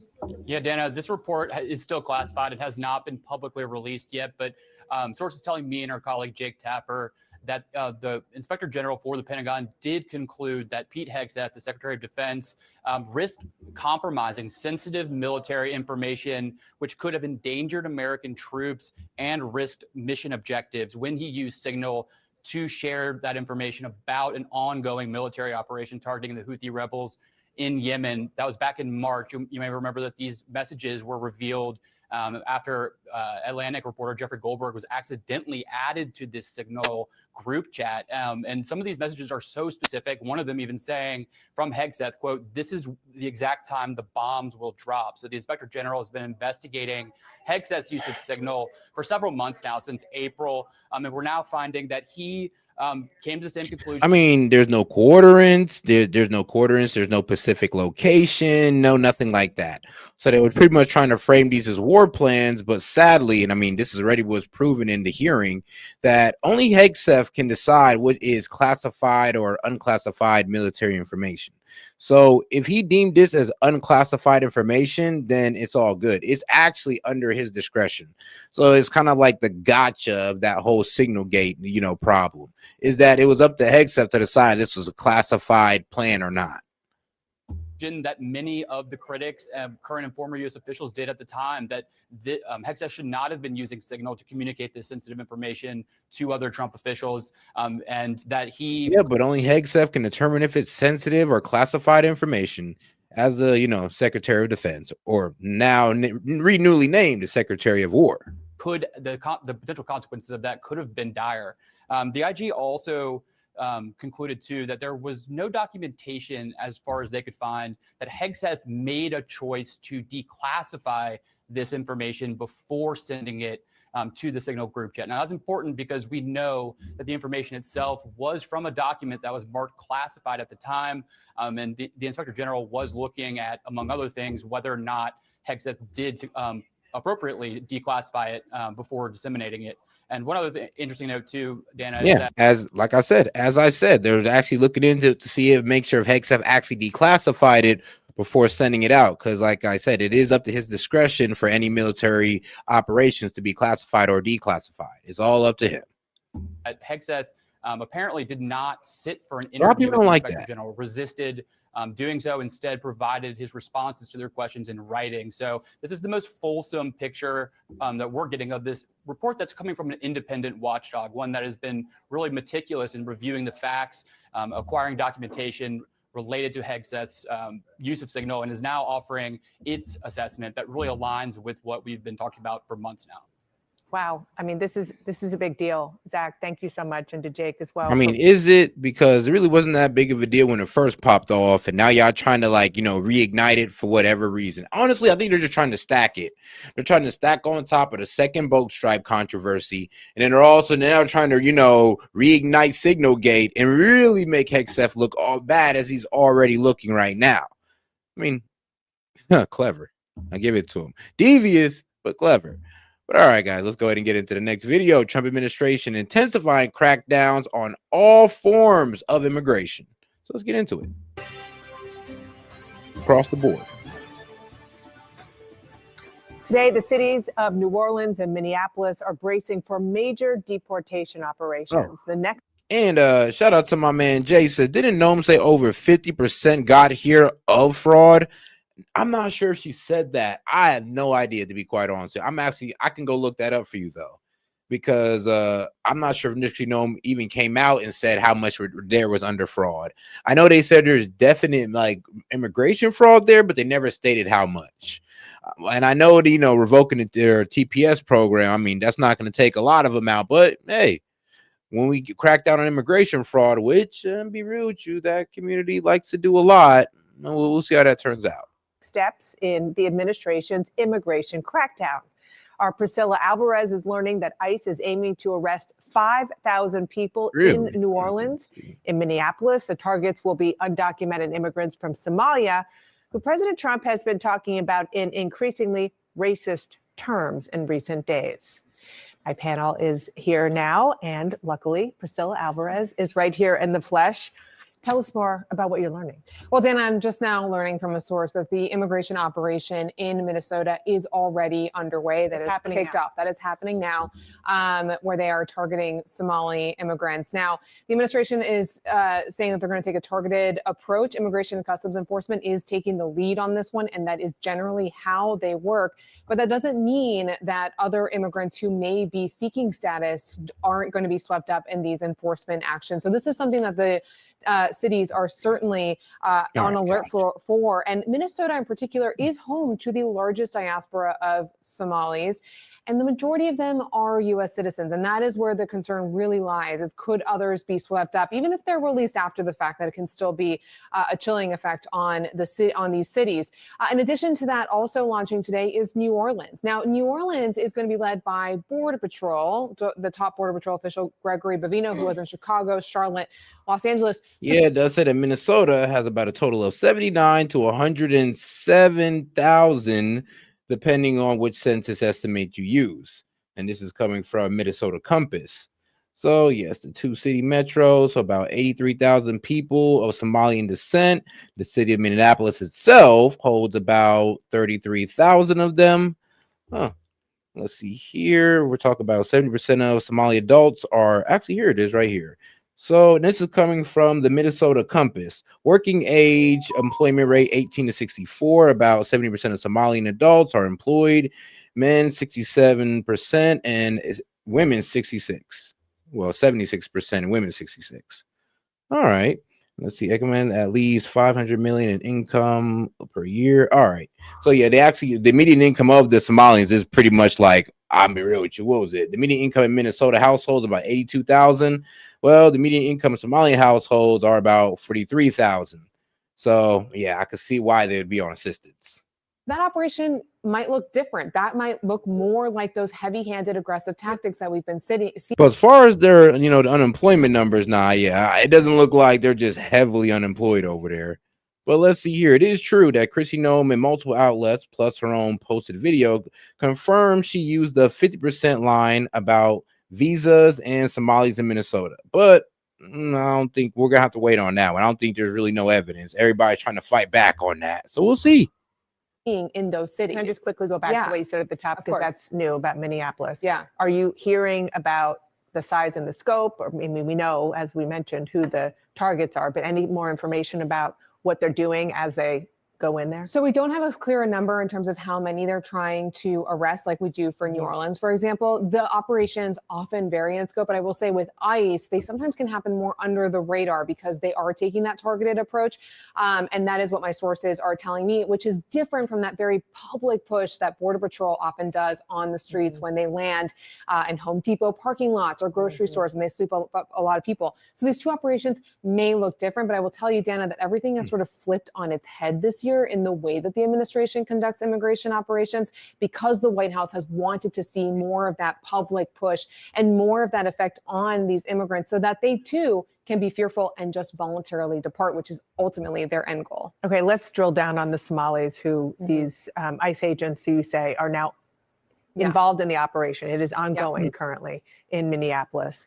And remind people who may have missed it what President Trump said specifically. He said a lot of things about the Somali immigrants and the Somali community in Minnesota, but listen to what he said yesterday. They contribute nothing. I don't want them in our country, I'll be honest with you. Okay? Somebody would say, oh, that's not politically correct. I don't care. I don't want them in our country. Their country is no good for a reason. We're going to go the wrong way if we keep taking in garbage into our country. Ilhan Omar is garbage. She's garbage. Her friends are garbage. These aren't people that work. These aren't people that say, let's go, come on, let's make this place great. These are people that do nothing but complain. Kristen, is there anybody who you talk to behind the scenes at the White House who's saying, Mr. President, maybe you shouldn't be saying those things? There are people in his orbit who have said that to him, but it's not as though anyone in that room is going to say, maybe you shouldn't be saying those things. I mean, he's being honest when he says, oh, people say you shouldn't say that as it's not politically correct. That's generally how someone's going to approach with him. Oh, don't say it like that. That's not politically correct. It's beyond politically incorrect. But what we're hearing now is a lot more similar to the language we heard him use in his first term, this kind of really insulting rhetoric when it comes to immigrants. And that's not to say that he has had some kind of flowery rhetoric but for that or this term on immigrants. But this is something that he has wanted to do. And it seems as though he's been almost emboldened by the shooting of the National Guardsmen. And when you talk about Somalis, look, we heard him talk about this on the campaign. This was one of the things he talked about. I mean, bro, they're about to have me start looking up the entire Somalian demographic and what's going on over there. Because let me see here. Education. Let's see here. Like, even with the education, I'm starting to find out that they might have been misleading that. So education 25 plus, 40.6% has less than a high school degree. 59.4% are high school grads or higher. About 16% has a bachelor degree or higher degree, much lower than the Minnesota overall, where nearly 39% have a bachelor degree or higher. I mean, all right. Huh. Let's see. Even when it comes to the household, average Somali household size is about 4 people. 4 people per household versus, I mean, let's be real. The Minnesota average is damn near our average as well, about 2.4 people. So about 2 to 3 people in that house. About immigration. But then he linked it to this shooting in the moments after the shooting when he came out to speak about it, which had absolutely nothing to do with the shooting of that National Guardsman. So that's what I mean when I say emboldened. It's as though they're almost taking this event and now linking their actions and their rhetoric to what happened and seizing on it. Yeah, because I'm gonna be real with you. Like, we get it. There are Somalians out there committing fraud. Nobody's denying that. But to sit there and say that all of them gotta go, all of them are criminals, yeah, that's not cool. Like, let's be real. We know it's wrong. We do it to black people. We know it's wrong when they do it to us, MAGA. We know what's wrong just across the board. So I don't care why everybody's over here thinking that this is cool to do to the Somalians. Just gonna be real.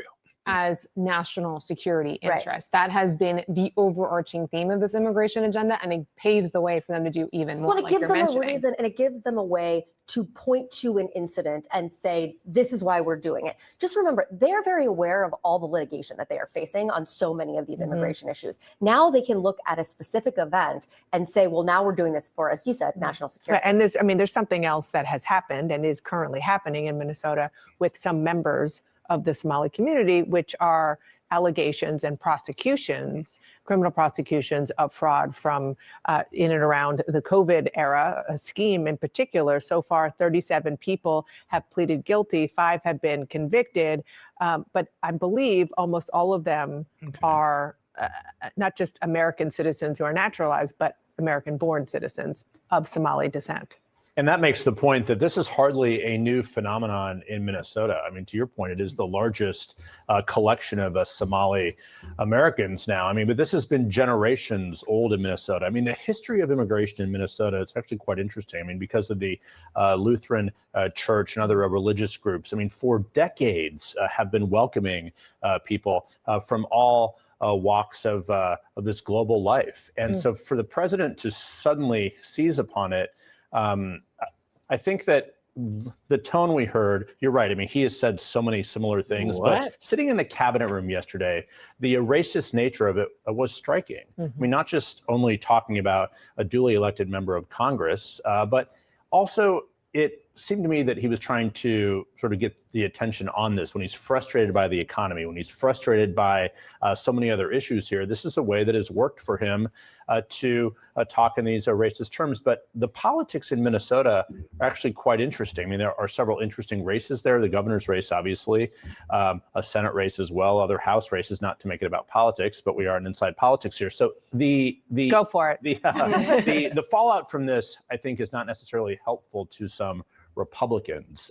They have long recognized many of these immigrants as very helpful to Minnesota. Of course, there are some criminal issues and they're being prosecuted here, but talking in this way is not helpful even to some of the president's allies. Yeah.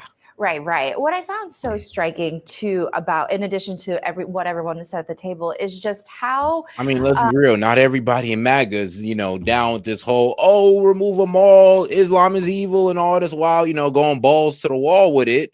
Yeah, not everybody in MAGA is like that, to be quite honest with you. I know the Dems are in shock right now. They're going like, Seth, what do you talk about? All of you guys are racist and neo-fascists. And I'm like, no. That's just a few of us.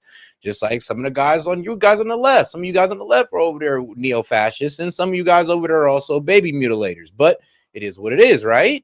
We don't sit there and say that's all of you guys, but we know it's a few. So, show us the same grace. Please and thank you. But all right, guys, let's not forget to double tap that screen and like the video, guys. Appreciate the support. And any question, comment, jokes, or disagreements, you can go ahead and super chat it in, $2 and up. Appreciate the support, guys.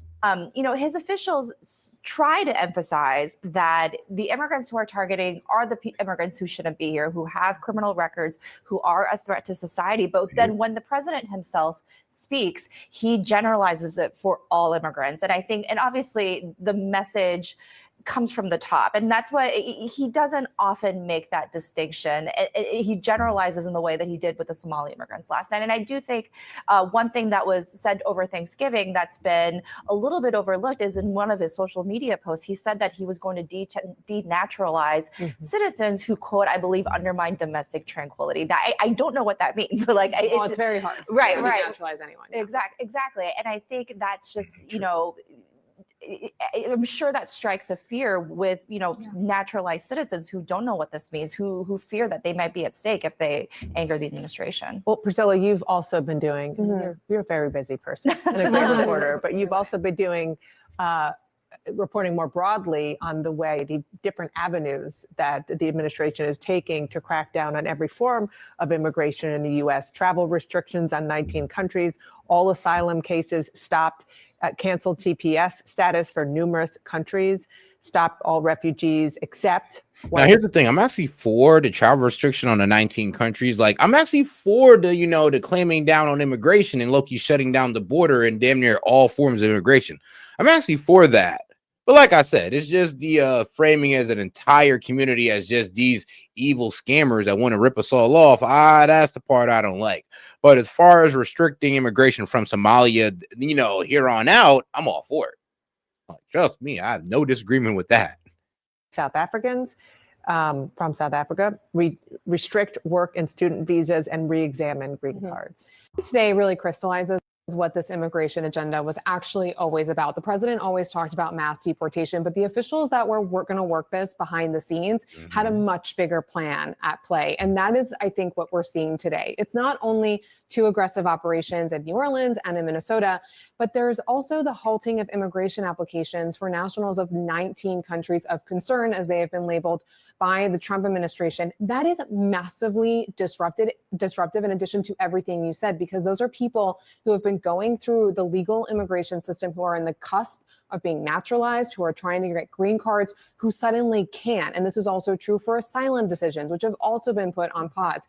It is these incremental changes that are happening very quietly that are disrupting the entire immigration system to the point when, where I talk to immigration attorneys, they genuinely don't know how to advise their clients, because they might advise them one thing at 1 p.m. and then have to change what they said at 5 p.m. the same day. So this is big. Yeah, because ICE is not playing around with these guys. That's the problem. Like back in the day, you was able to play games with ICE under Biden. Now, no, they're coming after you. If you're not here, if you're not supposed to be here, they're coming after you. But all right, now let's go ahead and get over to the next video, and let's get right back into another immigrant. Well, since we're on the topic of immigrants committing crime. In the investigation into Ramanullah Lochinwall. A potential new twist in the investigation into Ramanullah Lochinwall, the alleged terrorist who ambushed 2 National Service Guard members, killing one and critically injuring them. Guys, do me a favor, double tap that screen, like the video, and go ahead and hit that icon there at the top and subscribe to the channel. Appreciate the support, by the way, guys.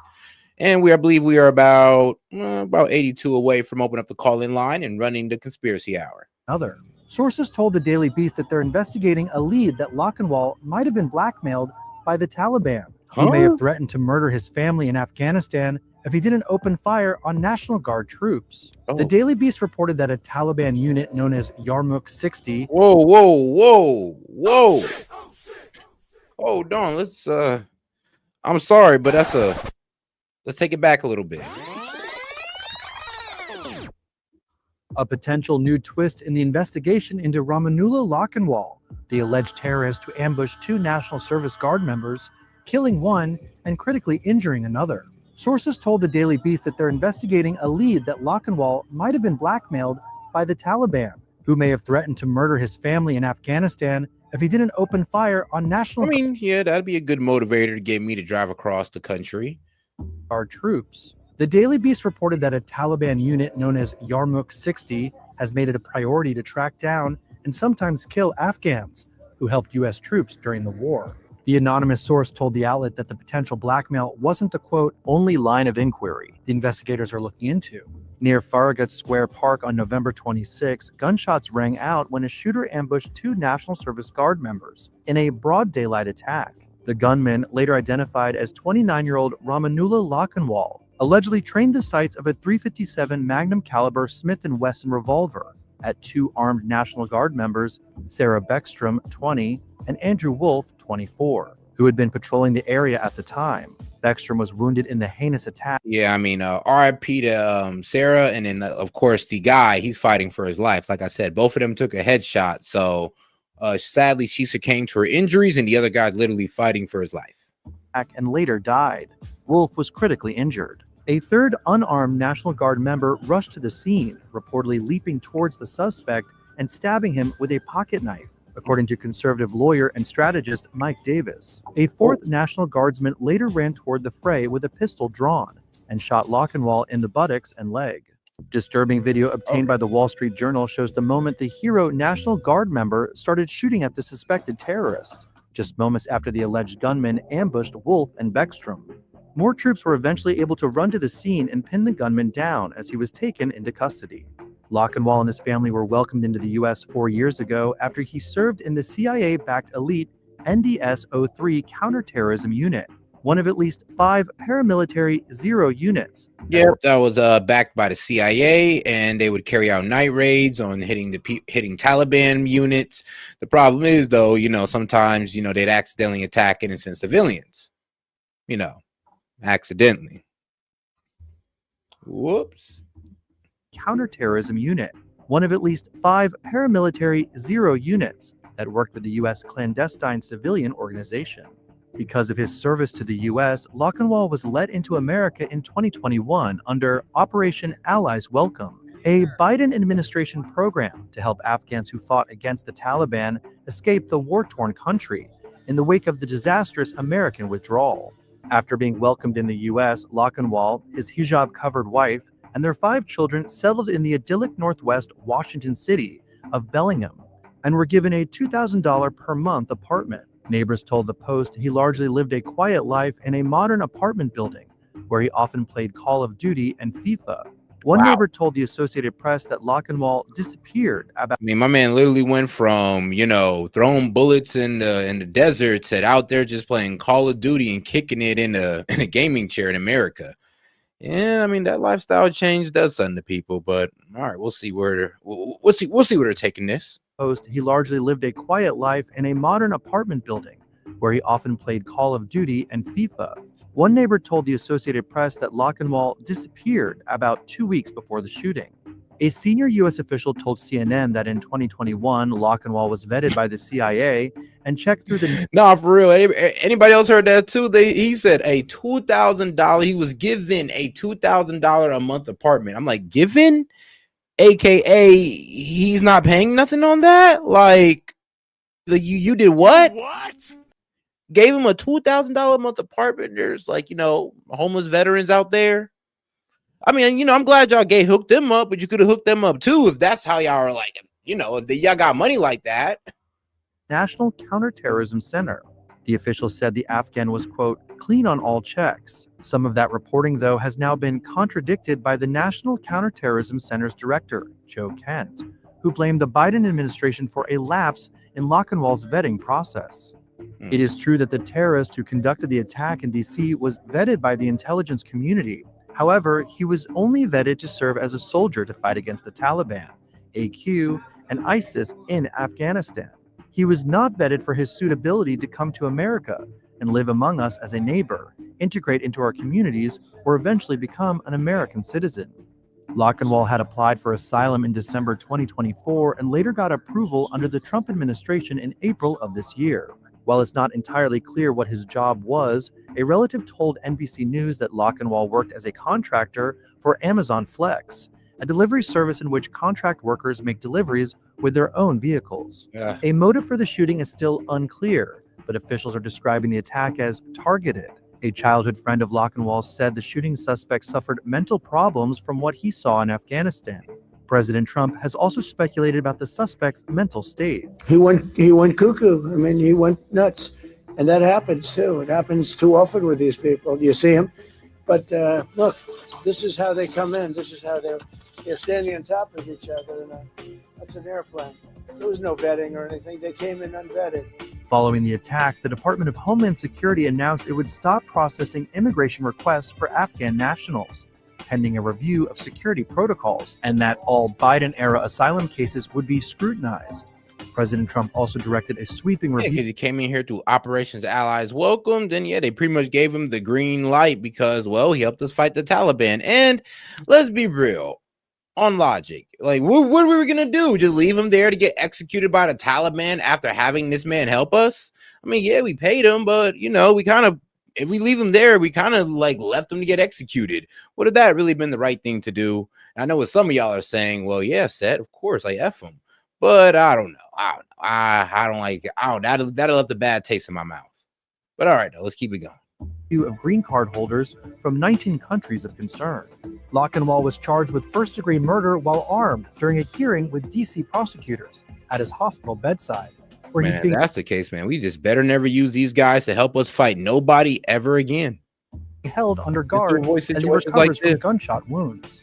U.S. Attorney for D.C. Janine Pirro has said prosecutors will seek the death penalty in the case. And then somebody said maybe we should have never been in Afghanistan, and that's also, that's also a good answer too. That's valid. That's valid. But all right, guys, let's get on to the new video.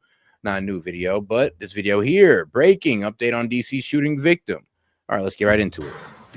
So as we await President Trump live at the White House, an update on the Afghan national who allegedly shouted Allahu Akbar as he opened fire on these two pictured members of our National Guard. Ramanullah Lockenwall pleading not guilty from his hospital bed yesterday to charges including first-degree murder and assault. 20-year-old Sarah Beckstrom is dead. 24-year-old Andrew Wolf is still fighting for his life in the hospital. The feds say that both were shot in the head. The U.S. Attorney for D.C., Janine Pirro, says there is potential for additional charges against Lockenwall, and she joins me now. Yeah, so yes, DC National Guard shooting suspect pleads not guilty. I mean, which is wild as hell, because it's just like, I mean, bro, you're on camera. You're right there. Like, what are you trying to say? Great to have you with us. Thank you very much. What are you going to do? Plead insanity? So give that us is a sense of possibility. where this investigation stands, if you can. Well, this investigation, Martha, is ongoing. I mean, from the moment it happened, all of our federal partners across the country, given that this defendant left the state of Washington and literally traveled in his Prius across the country to come to the nation's capital, there are a lot of points in between that we are involved in, and we've got as I said, our federal partners, FBI, the DEA. Nah, that is also true. Shout out Tori, because she said it. She was like, you know what? He can go in court and use that they were trying to kill my family BS. And that would be crazy, because, I mean, that'd be one wild way for a guy to get off. It's just that, hey, man, they said it was going to kill my mom back in Afghanistan. I had to do something. I'm like, bro. Couldn't have reported that, I don't know, to the FBI, maybe found a way to reach out. You were linked to the military. You did used to work hand in hand with the CIA. You could have reached out to somebody. Don't be. All right, look up Admadhat Billy Muhammad. Don't be shocked. Oh, trust me, I ain't shocked by any of these guys anymore at this point. the National Sure, why not? Guard, the MPD, and U.S. attorneys around the country who were involved in continuing the investigation.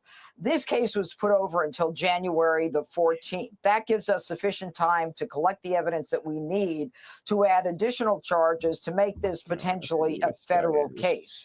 There are many charges that are being considered, but right now the two most significant charges are murder in the first degree, which was filed in the Superior Court, along with assault with the intent to kill, and the transportation of a firearm that was used in a crime of violence. There's a great deal of evidence to cull through in this case, but most important, of course, is the fact that there is one victim, Andrew Wolf, who is still alive. He has been moved from critical to stable condition. I spoke to his dad today. He's a former police officer himself. And we continue to work to make sure that they have all the resources they need to get through this next however long it takes to get through the system.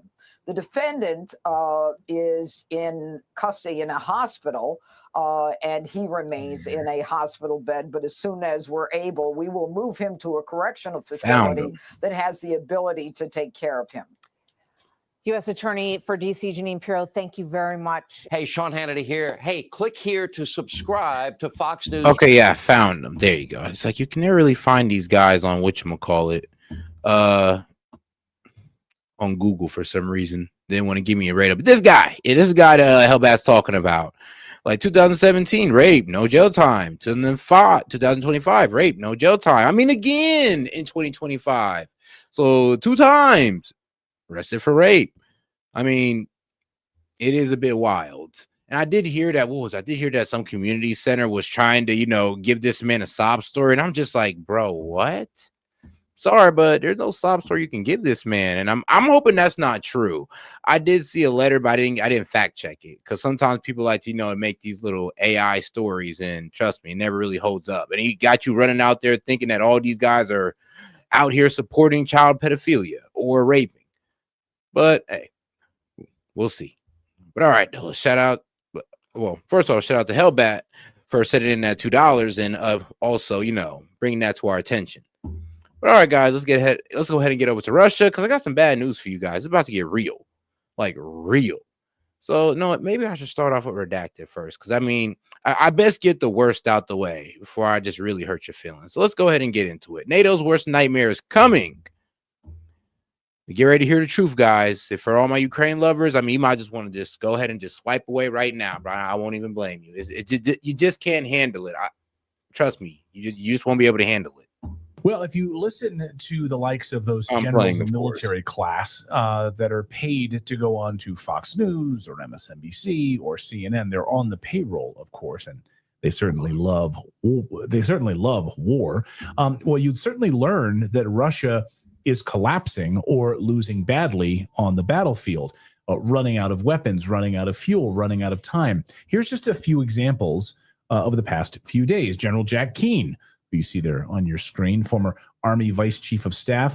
Well, on October 25th, he said that Russia has completely stalled in their military advances over the past year and sustained massive casualties. And just a few days ago, he said, we're far from this war ending. Russia has... Yeah, this guy here, if you've been listening to this guy following the Russia war or the Russia-Ukrainian war, trust me, you've been completely uninformed about what's going on this entire time. Sadly, Fox News has misled the mass, and so CNN. Everybody, all of mainstream media has misled the people on what's really going on in Ukraine and how Russia's actually dominating the field. Changed its goals, but advances are not possible to defeat Ukraine. So advances are not possible by Russia to defeat Ukraine. Okay, again, this is like a paid guy who's on Fox News payroll on television telling you the truth about Russia. Okay, this is why so many people are misinformed. Here is General Christopher Cavoli, active U.S. Army general, not retired as of November 2025, Supreme Allied Commander of Europe in NATO. In a Senate hearing, he said that Russia's ground forces have decreasing quality overall and isolated areas of strength, but no momentum, no broad momentum. He described 2025 advances as not like Pearl Harbor, emphasizing slow progress due to unanticipated high losses. Yeah. So basically, Ukraine's innovations in drones and defenses are just stopping the Russians in their track. No momentum at all. Huh. But how's this for momentum? A new report out this week shows just how much momentum Russia actually does have. I mean, they're slowing them down in momentum, but they ain't got no missiles. That's hilarious. And they got to beg the world for missiles as Russia just fires missiles and drones willy-nilly into Kiev because they've basically run out of defenses. In just the past... But look over here at the Russian takeover. Russian army progress September through November. It gets real. It's just how much momentum Russia actually does have. In just the past 5 weeks, Russia has now captured 86 villages or settlements. 86. Call them towns, villages, cities. 86 of them in the past 5 weeks. And you can see it's not just in one little area. It's all over the map, completely surrounding Ukrainian forces. 86 of them. Just you can see the Ukrainian defenses just melting away. I mean, the effed up part is they're mainly surrounding these villages with drones. And they're, of course, they're just villages. They're going to surrender. And they force out the Ukrainian guys by, of course, kamikaze droning them. So actually, yeah, Russia has actually turned the tables on Ukraine when it comes to the drone warfare. Now they're the ones dominating at it. Right.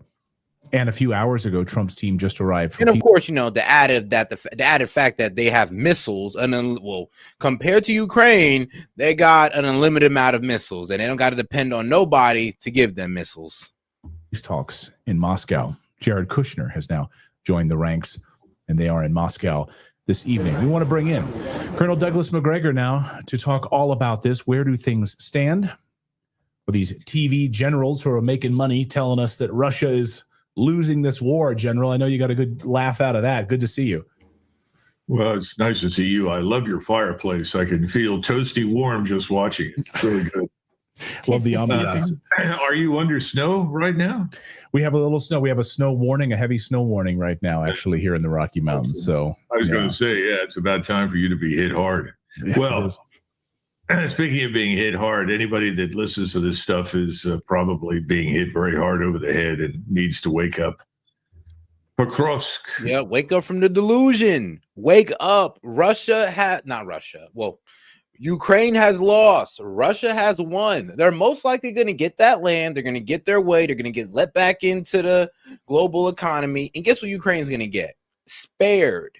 And money to be rebuilt. And of course, we're going to help them out by, of course, engaging in that rare earth minerals deal. So don't worry. The Ukrainian people, they're going to get their help. But sadly, the Russians won. Capture and effectively. And I blame NATO. The collapse of the Ukrainian front in and around Pokrovsk is the death knell of the Ukrainian army. Ukrainians have been taking horrendous casualties, thousands and thousands. Thousands of Ukrainian troops are surrendering. And what we're learning is that large numbers of these troops have had maybe a week in uniform before they were sent to the front.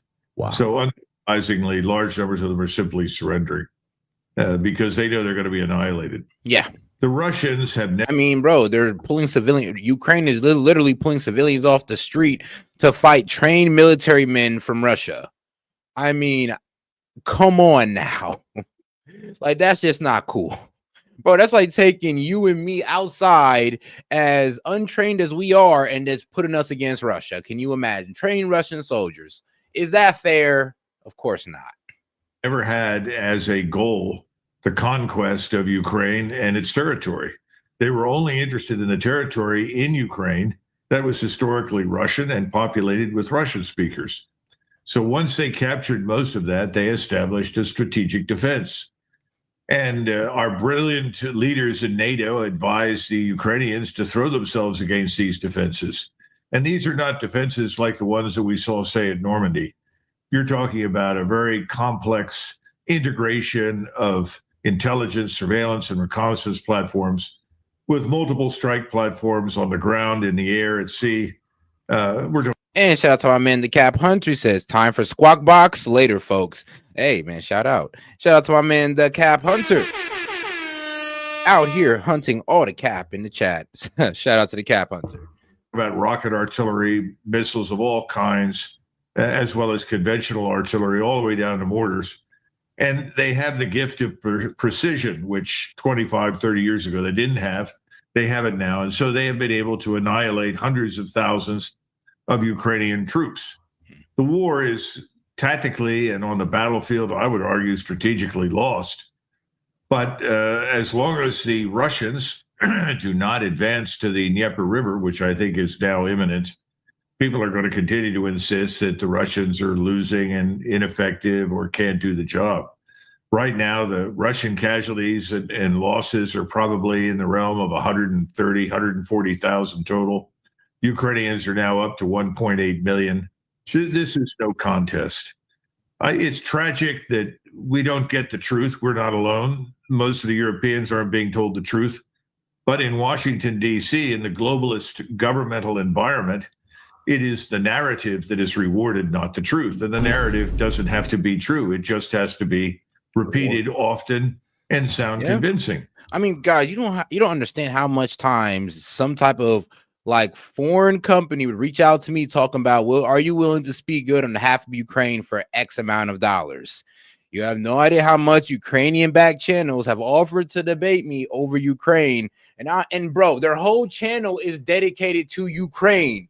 Not one video talks about anything else geopolitical besides Ukraine. It was like, okay, I see the propaganda from a mile away. Actually, you're kind of just shoving it in my face. So after seeing that, how much people are willing to sell this lie that Ukraine was out there, holding their own against Russia, I was like, okay, yeah, Ukraine got it. One, they're losing. Two, it just makes sense that they're losing, because how the hell were they going to be the superpower? The one that out missiles them, out drones them, outman them? Like, how is that ever going to work?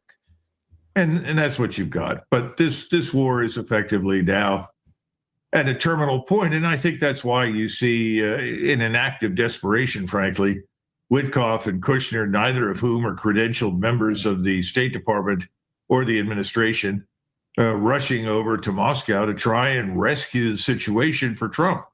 What Donald Trump wants is an optical illusion. He wants an event that shows him as having contributed to peace. Yeah, but the Dems won't let him have it. I mean, look, we could say Trump is going to say, look, I brought the peace deal to them, but the Dems are going to say, yeah, but it was overly favored towards Russia, and you pretty much just gave Russia Ukraine. That's how they're going to frame it. They're not going to say, oh, this was no peace deal, this was a concession, instead of actually framing it as a peace deal that it is, because Ukrainians stopped dying. I thought is that not important, or do you just want to send these guys to the wood chipper for, the F Russia agenda? Like, is it really worth it? And the thing is, it ain't you stepping out there to the battlefield. So come on now. Breaking out all over. I think it's going to be tough to get it. I'm sure the Russians will try to oblige, because they would like nothing better than for this war to be over. But unfortunately, the Europeans and the Zelensky government itself don't seem to be willing to cooperate. So I don't know that we can expect much to come out of it. Let's talk more about our other favorite impotent power structure, NATO. We've talked about how the United States is sort of cosplaying that they have a role in peace, even as they continue to. And that's the thing. This needs to settle now to a point where, bro, it's going to get to a point where not even the pro-Ukraine guys can sit there and deny it, that Russia has won. It's going to take to and I hope it don't get to that. I hope it doesn't get to Russia doesn't win to a point where even the pro-Ukrainian guys are like, all right, yeah, Russia won. Because at that point, Russia damn near took 30 to 50% of Ukraine. I think that's the only way these guys will sit there and be like, okay, we'll stop being delusional. We'll stop. I know we're late, but we'll stop being delusional after Russia takes 30 to 50% of Ukraine. I know it's crazy how they're acting right now, but I mean, this is how they are. They've been fed a lie for the past 2 years that Ukraine is winning, and they're not willing to be dispelled of it. Send Ukrainians to their death. Although, let me ask this in a two-part question. Ukrainian prosecutors say they have over 300,000 desertion cases, which may mean that this advance for Russia does not come at the expense of human life. So what's your take on that? And what's your take on the fact that the U.S. is skipping the NATO meeting next weekend because that is equally pointless? Yeah, it is. NATO is disintegrating. We're trying to maintain this facade that such an alliance actually exists and is meaningful. But if you look at Berlin right now,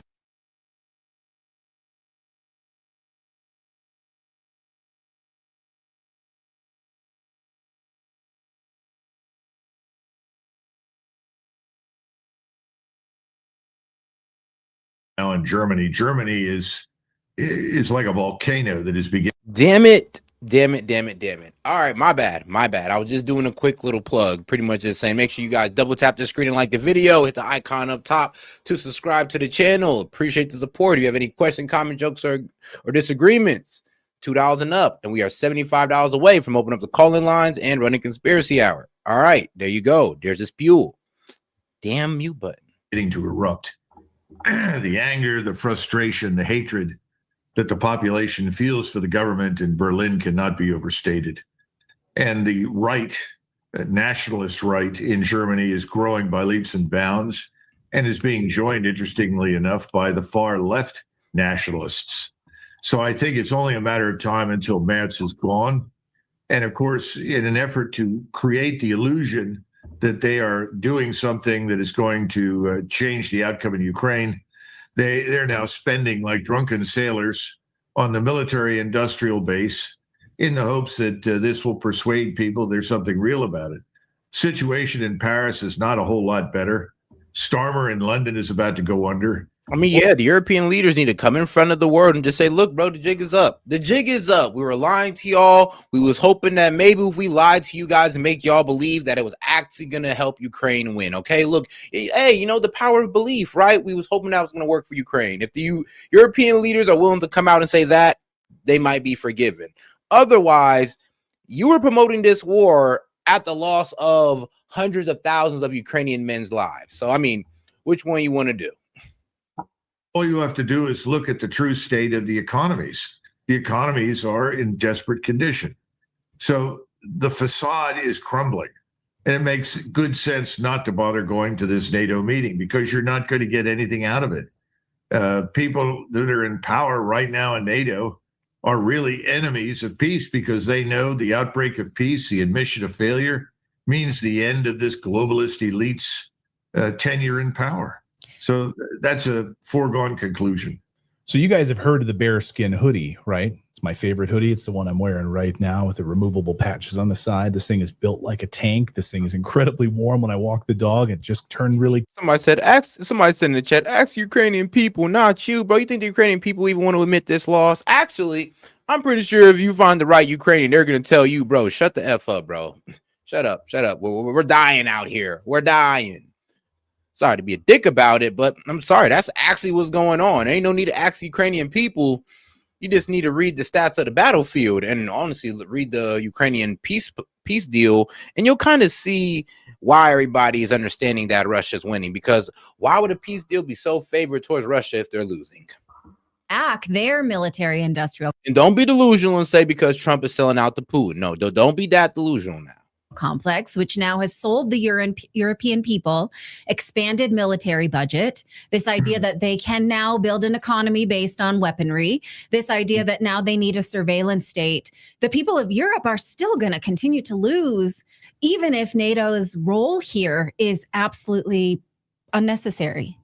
Well, a couple of things to keep in mind is just spending money doesn't produce military power.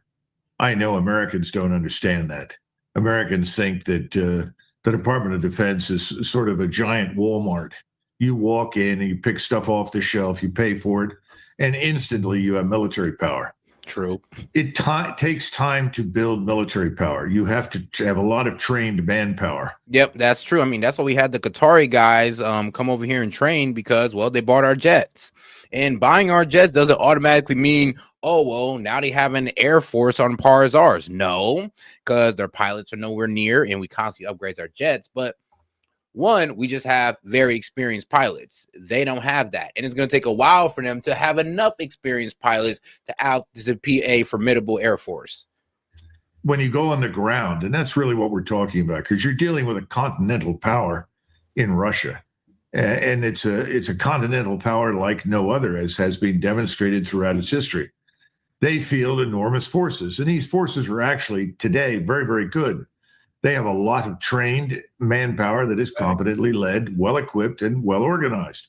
But it takes time to do that. When you build a formation, a battalion of, say, 600-700, a brigade of, say, 4,000 to 5,000 to 6,000, it takes a long time for those soldiers to live together, to work together, to train together, to become effective, to become comfortable with the weaponry that they've been given.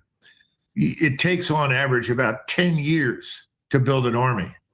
So stop and consider that. The Germans had almost no army at all at the beginning of this war. So they're looking at 7 or 8 years before they see anything of value really emerge. And what they're trying to do is take factories that once built automobiles and say, okay, now you're going to build military equipment. Maybe you're going to build armored fighting vehicles or something else. And it was working for a little bit. I mean, they were turning regular factories into military factories that were producing drones and all that. So it was working for a little bit. But I mean, let's be real. They don't got the infrastructure that Russia does. So they just mass produce them at a faster rate. And they're more technologically advanced.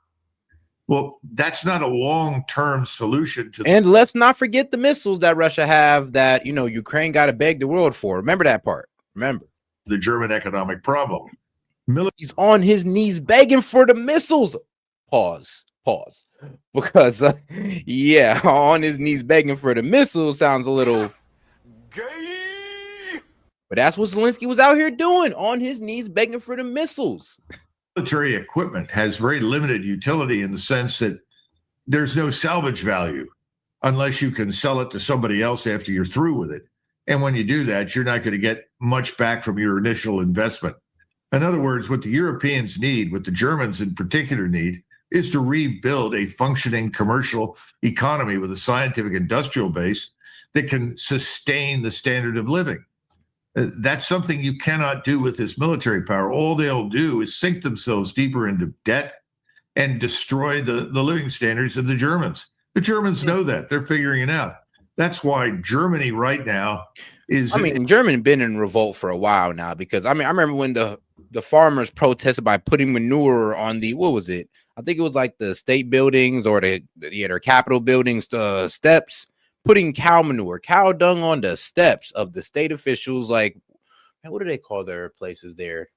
Well, let's just, it's almost like they put crap on the I don't know why I'm blanking right now, but yeah, it's pretty much like they put cow dung on the steps of the Capitol building. That's pretty much what they did out there in Germany as a protest against the government for not allowing them to use cheaper resources for fueling their tractors. Like, they literally want these guys from paying like $1 to a gallon to fill up their tractors to pretty much paying double that, paying like $3 a gallon for their tractors. So it was absolutely insane. And it pretty much just raised their costs. And like, it was the government doing it to their own farmers. It was outrageous. Is a pot on the fire and it's bubbling over. And it's only a matter of time until Mertz and his friends are gone. Yeah. Yeah. I keep focusing on Germany. Very, very important. I also want to focus on this 28-point peace plan. So we saw Kushner, we saw Witkoff there. Putin has said it's worth looking at this 28-point plan framework here. Do you think there's any meat on that bone? And do you think we'll see anything substantive from these quote unquote peace talks? The Russians have made very clear what their bottom line requirements are. Everybody knows that. Yep. Those are not going to change. Bottom line requirements, land. They're literally taking the land that they've taken. I mean, they may give out a little bit of land that they never honestly planned on keeping, but it does sound like the regions that they're in, they want complete control of. They want Ukraine to withdraw, and they can take complete control of those regions. And it's looking like they're going to get their way. So if anything comes out of this 28-point plan that has become a 19-point plan, that's probably going to be... Hey, and shout out my man Galactic. Is this man? Yeah, this is my man Galactic, or Embrace the Madness. Got to disagree with you, S.E.T, about German manufacturing capacity. They're the biggest industry power in Europe with plastic, machinery, chemicals. They can retool fast. They build drones, ordnance fast as fuck. And yes, this is Galactic. No, you're right. Actually, no, I was talking about the farmers. It was the German farmers when the government actually was forcing them to use a more expensive way of fueling their tractors. That's what I was talking about. I wasn't crapping on Germany's, manufacturing power. No, we're not about to do that to German, because German engineering is still splendid, by the way. Splendid. I mean, have you ever been inside a Mercedes? Like, come on now. Become an 11-point plan. It either looks a lot like what Putin has been. But you're right, though. You're right. I mean, trust me, Germans do got a lot to be proud of. Hey, I was honestly giving them props. I was like, hey, the farmers literally went against their government and started putting cow crap on their steps. I mean, I like where they were going with that. Like, we need some of that spirit. Saying for months or years, or it's just going to be kicked to the curb. Keep something in mind. Putin and Lavrov both understand what Trump wants. He wants good optics. He wants the optical illusion that he has been the creator of peace and goodwill and so forth. No, Putin's going to give it to him. Well, he's going to try to give it to him, but I'm be real with you, it's honestly up to the media. And I'm be real with you, Fox is not going to give it to him because look how crazy they are for war. I mean, CNN is not going to give it to him because, you know, TDS, and Lord knows the other mainstream medias won't. There's probably only independent media like me is going to be honest about it and tell you guys that, look, it ain't Trump's fault this ended the way it did. I blame NATO and Ukraine. So mainly Zelensky and NATO. And if you don't want to blame them, you want to find a way to blame Trump, then, I mean, I'm sorry, but you got TDS, so you need to get over it. But all right, though, let's go to Scott Ritter ripping into Pete Hegseth. When I tell you that he destroyed this man, bro, at the end of this video, you're damn near going to think Pete Hegseth is guilty.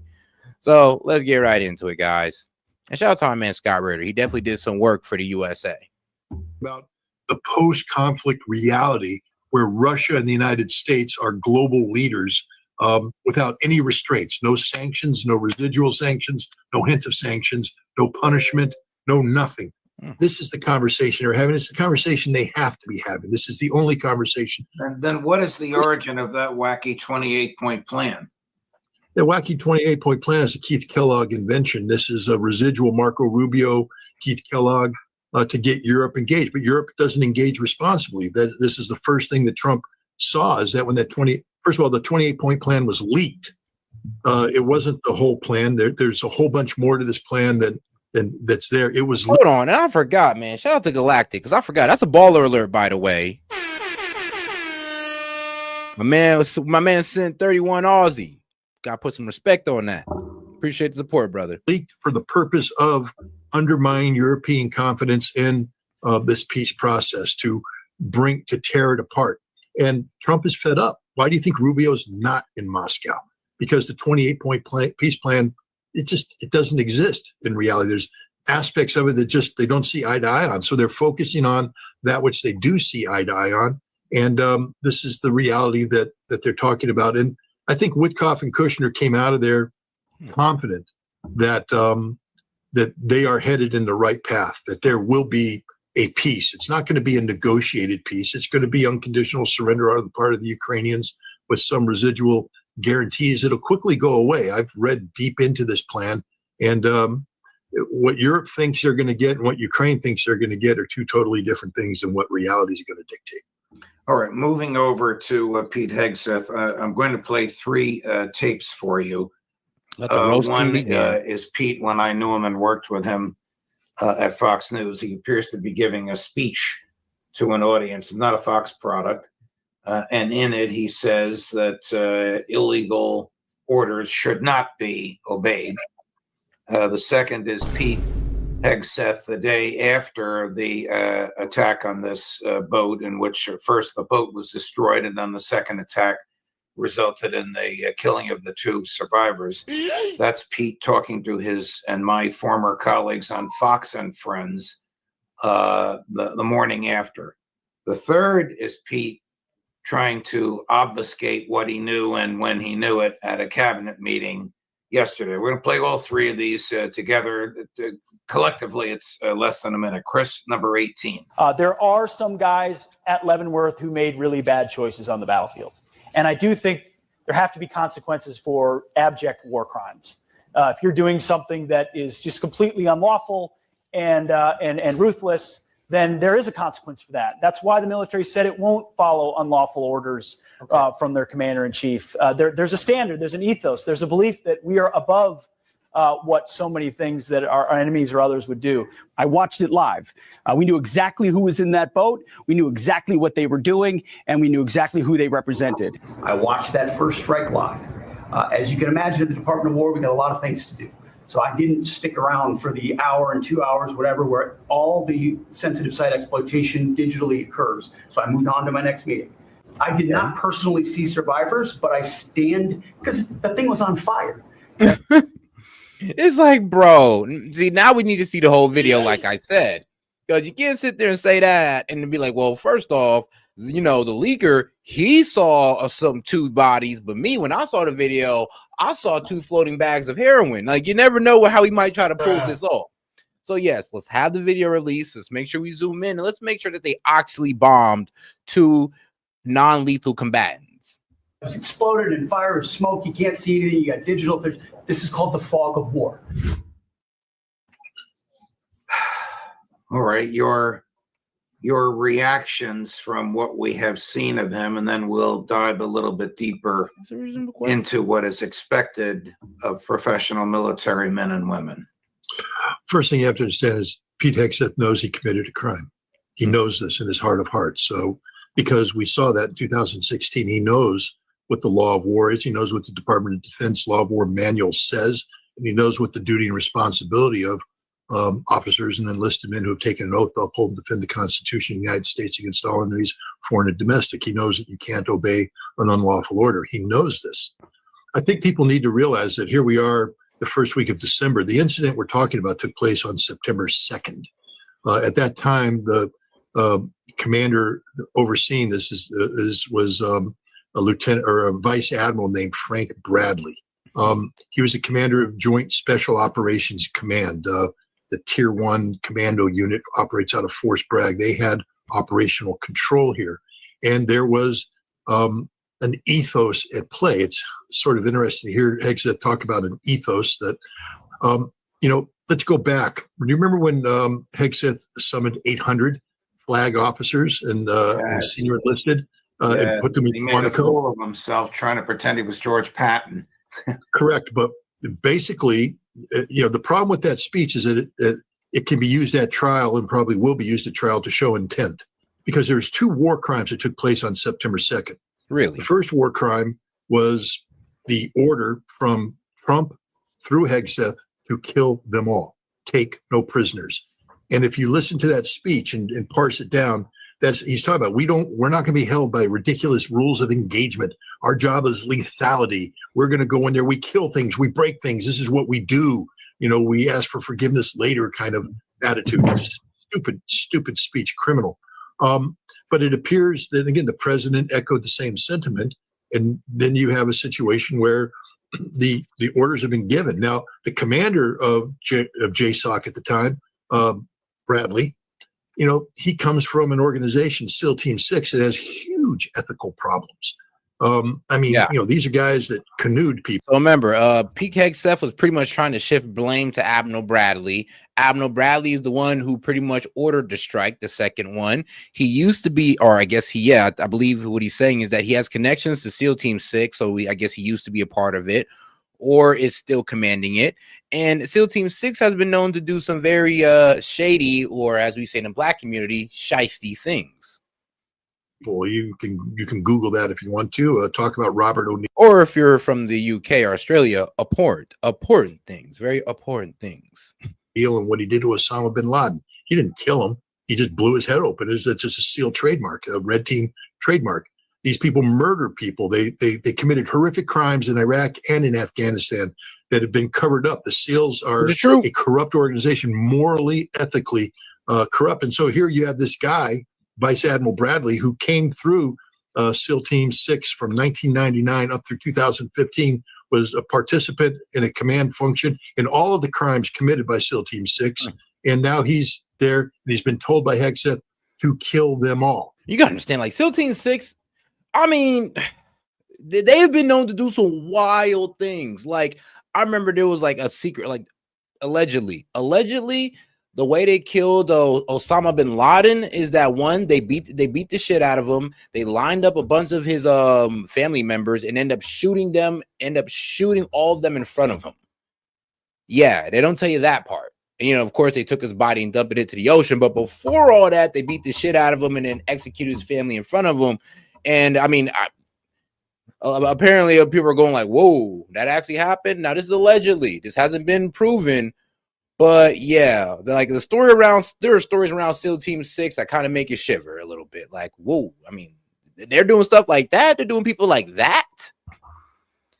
And so he did. And on September 2nd, in violation of law of war, he ordered a second strike. And remember, this wasn't in the fog of war instantaneous. Hegseth condemns himself. Hours of digital sensitive site exploitation. That means that they were poring over the video. They saw the survivors. Well, Hegseth said he didn't see no survivors. Like I said, I mean, the leaker saw 2 survivors. Hegseth could have saw 2 floating bags of heroin that just happened to look that look like brown people. I mean, you never know. So that's what I'm saying. We need that video to come out because he's making some really good points right now. But until that video comes out, we don't know for sure. Because when Hegseth sits there in our face and hits us with the, well, I didn't see nobody on there. Now we're just like, hold on.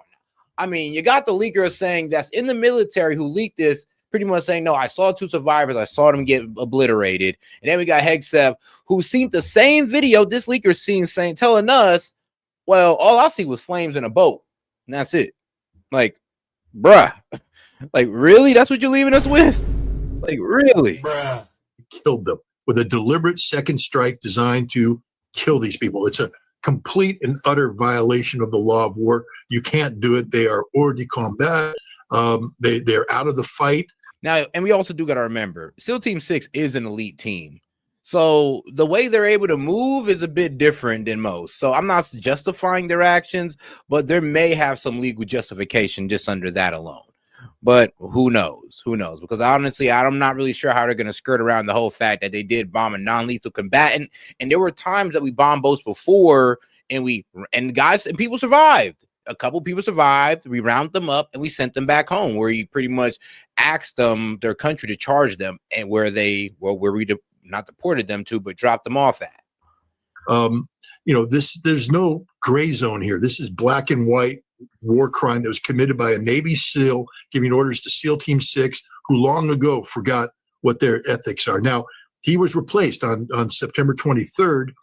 Bradley was promoted up. I think he's the commander of Special Operations Command today. He was replaced by Lieutenant General Jonathan Braga.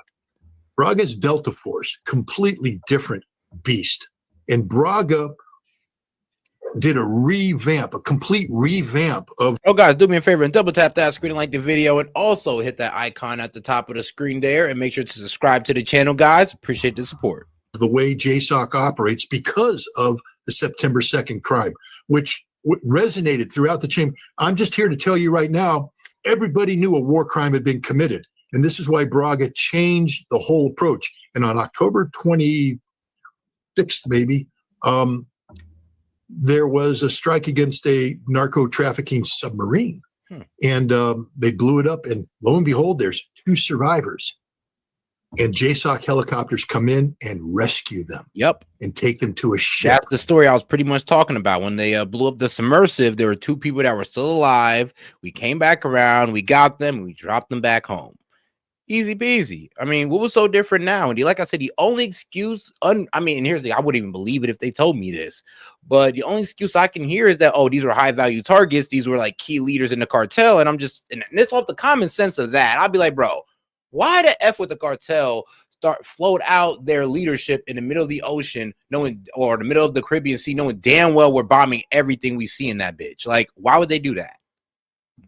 See, the whole operating procedure changed because you had an ethical leader come in and say, we don't kill them all. We obey the law of war. This is how we operate. And, so again, Hegseth has to be careful here because this case will not survive trial. He will be found guilty of 2 war crimes, and he will be, a clear element. You know this, Judge. Intent is everything. What is your intent?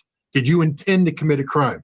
Right. He intended to commit a crime. So did Bradley. They knew what they were doing was wrong, but they had this ethical foundation that said it doesn't matter.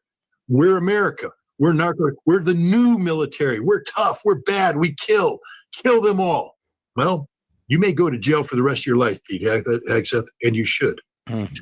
Here's him condemning stupid rules of engagement. in that rather flamboyant speech to all of the flag officers a few months ago. Chris, number 7. And this is where Pig Hegseth cooks himself, sadly. We unleash overwhelming and punishing violence on the enemy. We also don't fight with stupid rules of engagement. Within international laws, of course, right, Pete? Right? We untie the hands of our warfighters to intimidate, demoralize, hunt, and kill the enemies of our country. Without committing any war crimes. Right, Pete? Right? No more politically correct and overbearing rules of engagement. Just common sense, maximum lethality, and authority for warfighters. That's all I ever wanted as a platoon leader. And it's all my E6 squad leaders ever wanted, back to that E6 rule. We let our leaders fight their formations, and then we have their back. It's very simple, yet incredibly powerful. He just condemned himself, Judge. You know that. If I played that tape before you at trial, the intent to kill, the intent to be lethal, the intent to disregard rules, law, maximum. Now, I still bring up the example. I'm like, yo, Scott Ritter, I respect you, dog. I love what this guy be saying, but so where was this criticism when, he bombed the Houthis in Yemen? I mean, they're a terrorist organization. And here's the thing. We did worse. We bombed them on land at an apartment complex that took out innocent civilians, and he was all cleared on that. I mean, the only problem with the only thing that people are complaining about is that he talked about it in a signal chat. So where is that consistency for what happened in, Yemen? I'm just a bit confused. Like, somebody enlighten me. What's the difference between bombing terrorists in the ocean and bombing them on land? What's the difference between bombing narco terrorists and bombing Arab terrorists, Islamist terrorists? Like, what's the difference? He just condemned himself. He is guilty as charged. He's a dead man walking. Here's a White House reporter asking the press secretary, who's not a military person and she's not a lawyer, was the second follow-up strike lawful? Chris, number 9. You said that the follow-up strike was lawful.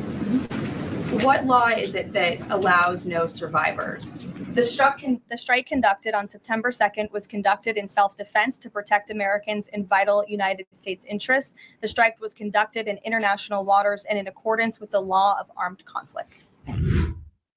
He did was read a statement that somebody wrote for her, but it is ludicrous for them to suggest self-defense. These two guys are clinging to some pieces of wood that 2 hours before was their boat. Yeah, I mean, Jed, I guess you're right. I guess bombing places is just like real estate. Location, location, location. I guess I'm with you on that one too. I guess when you bomb people, you gotta choose where you bomb, like you choose real estate. It's all about location. Which is wild as hell to say, but I guess that's what it's about at this point. What threat are they? No, I've been reading a lot, and we are dealing with the fog of journalism right now because there's a lot of cover up taking place, a lot of panicked people.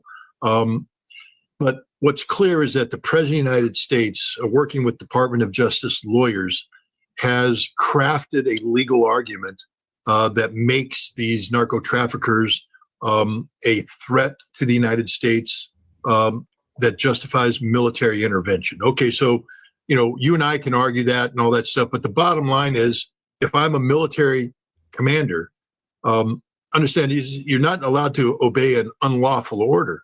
But if the order that comes to you, you have to presume is lawful, and it's gone through a Department of Justice review, and you have the Attorney General of the United States signing off saying you're allowed to hit these boats and kill them, treat them as the enemy, that's an order you must obey. You don't get to judge the constitutionality of that. So this initial strike that was done, you and I can both disagree with that outcome. I believe that it's wrong and all that, but The president has lawyers who has come up with specific wording drawn from the law of warfare manual. And shout out to my man Chase for sending the high five for 100 joules. Appreciate the support. And like I said, you guys can send a gift as well, because for every 100 joules is $1. And well, I mean, you can also send a Venmo as well. I opened that one up, you know, for those guys who don't have their card connected to Google and who can do a Venmo instead. So shout out to those guys. You know, hey, I read the comments. Manual that gives authority to carry out these strikes. That's fine. The moment the ship is sunk, the moment you have survivors in the water, there is no debate here. This is law that comes down from experiences from the Second World War, where I think the Lanconia is a ship that was sunk by the Germans, contained Allied and Italian prisoners of war, thousands in the water. German subs surfaced to rescue them, but then U.S. bombers came in and attacked them, and they abandoned these people. German officers, submarine commanders, were arrested after the war. Not because World War II was just like, it was just reckless warfare. That's why we came up with the Geneva Convention, because people were doing whatever to get ahead, sacrificing whoever, bombing whoever, suicide bombing whoever to get ahead in that war. And it got a little bit outrageous. That's because of other things, and tried considering the millions upon millions of lives lost, of course, and executed for shooting sailors in the water. Americans, the video that I saw as a second lieutenant, American submariners shooting Japanese merchant sailors in the water, because that's what we did. In 1949, the world said, this is not what we do. We don't do this. And the specific, straight up, if you're in the water, you're out of the fight. There's no debate about it. There's no gray zone. There's nothing. You are out of the fight. You're in the water and you are protected. And it doesn't matter if you're a merchant marine. All right, then I'll make sure to adjust that. I got you, Chase, on that one. A sailor or a narco trafficker. You're in the water. You're out of the fight. You must be rescued. And that's where this is patently unlawful. What she did, she just doesn't know what she's talking about, frankly speaking. What happens to Hegseth next? The DOJ is not going to prosecute. It'll be up to Trump to fire him. There might be enough political pressure put on Trump that he has to fire Pete Hegseth, and then Pete Hegseth will get a pardon. He won't go to trial. This, and neither will Bradley. Bradley may be relieved of command, but this won't go to trial. You know, who else? In light of what you told us about Bradley, I was thinking the same thing. I mean, like, even if everything does, go in the worst way possible, they'll most likely get a pardon. Bradley should be tried. It should be a public court-martial. It should be, but it won't be, because to do that, then you'd have to bring in Hegseth and Trump. Remember, Trump is implicated here, because Trump has given multiple speeches about kill them all, kill all of them, kill them, kill them, kill them. That's commander's intent right there. But and remember, the people that actually did it are the SEAL Team 6 operators. They're criminals as well. They won't be tried. But they've gone too far into this. I do think that there is going to be congressional inquiry, and the data will come out. There's a reason why we rescued 2 people on October 26th. And the reason is the military system, which is staffed by honorable men and women who know the difference between right and wrong. They recognize that something horrible had happened, that the United States had committed a horrific war crime, and the system cleaned itself. The system put in place new rules of engagement. Fortunately, we had a very morally grounded officer, General Braga, Delta Force, who said, this is what we have to do. And they cleaned it up. But there will be a record. There's a record of investigation. There's a reason why U.S. Southern Command Admiral resigned and retired, because of this crime, this war crime. The whole system knows that something very bad happened, and the truth will come out. There is a record, a document of people questioning this strike, because you don't change your rules of engagement and your operating procedures on a whim. There had to be a reason. There's a reason why General Braga rescued 2 people and Admiral Bradley killed 2 people. Here's a reporter in the White House press corps who has her finger on exactly what you just said. Chris, number 5. So much of the concern from Democrats and Republicans is focused on the survivors. Why won't the administration either confirm or deny or reveal whether or not there were survivors after that initial first strike? And what imminent threat would 2 survivors pose who were clinging presumably to the wreckage of that boat? Again, Yeah. as I said, I think you Yeah, unless they were like cartel leadership, you really don't got a good excuse. guys are sort of not listening fully to the statement I've provided. Admiral Bradley worked well within his authority and the law, directing the engagement to ensure the boat was totally destroyed and the threat to the narco terrorists to the United States was eliminated.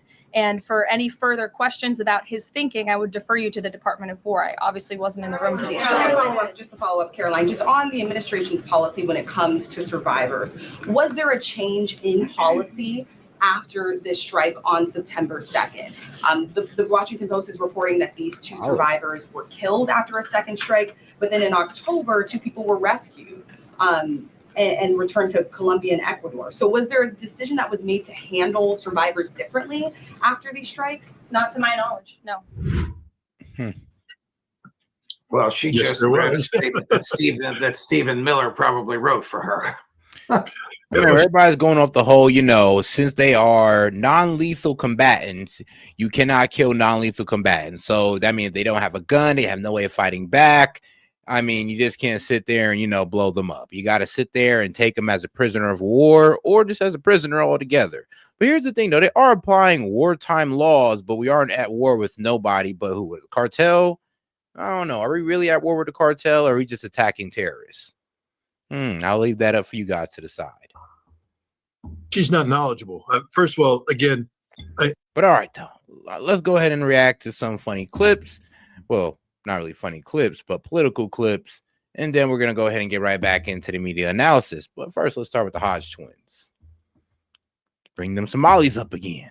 The Somalis in Minnesota just got busted with that biggest fraud yet, where they're stealing taxpayer money meant for kids with autism. Yeah, what you expect at Pirates? And Ilhan Omar, she is pissed. Minnesota, under Governor Walz, is a hub of fraudulent money laundering activity.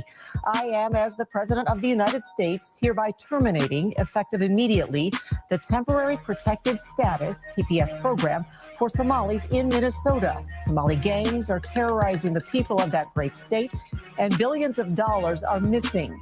Send them back to where they came from. It's over, President DJT, end quote. He actually said it this time. Go back where you came from. Autism and HSS program. That is Minnesota's Medicaid Housing Stabilization Service. Like I said, Trump ain't wrong for calling out the fraud, but he is wild as hell for saying we should send all the Somalians back home. That's the only wild statement that man has made. He could have just left off with stating the fraud and it'd have been all good. An HSS program. That is Minnesota's Medicaid Housing Stabilization Service. In 5 years, from 2 million to 122 million. Now, why? 6 people are accused of defrauding HSS. They're members of the Somali community, but this just gets worse. They're accused of recruiting kids for autism therapy. They brought in families, had them convinced to get their kids diagnosed as autistic. In fact, these families ultimately ended up having various social services bid for their children, competing with the size of check that they would get. Didn't matter if the kids had autism. By 2023.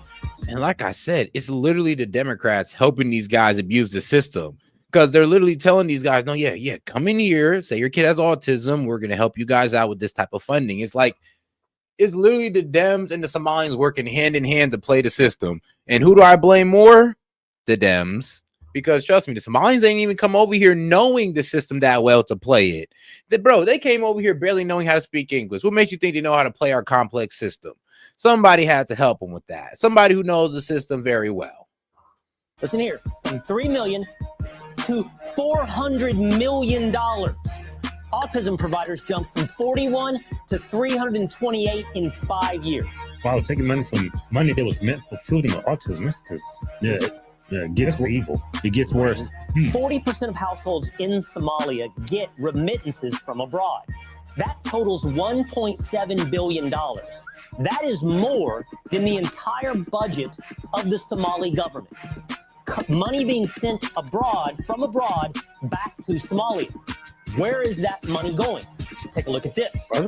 Most alarmingly, a lot of that money is funneled through money traders, and in the end, ends up in the hands of Al-Qaeda-linked Islamic terror group Al-Shabaab. Wow.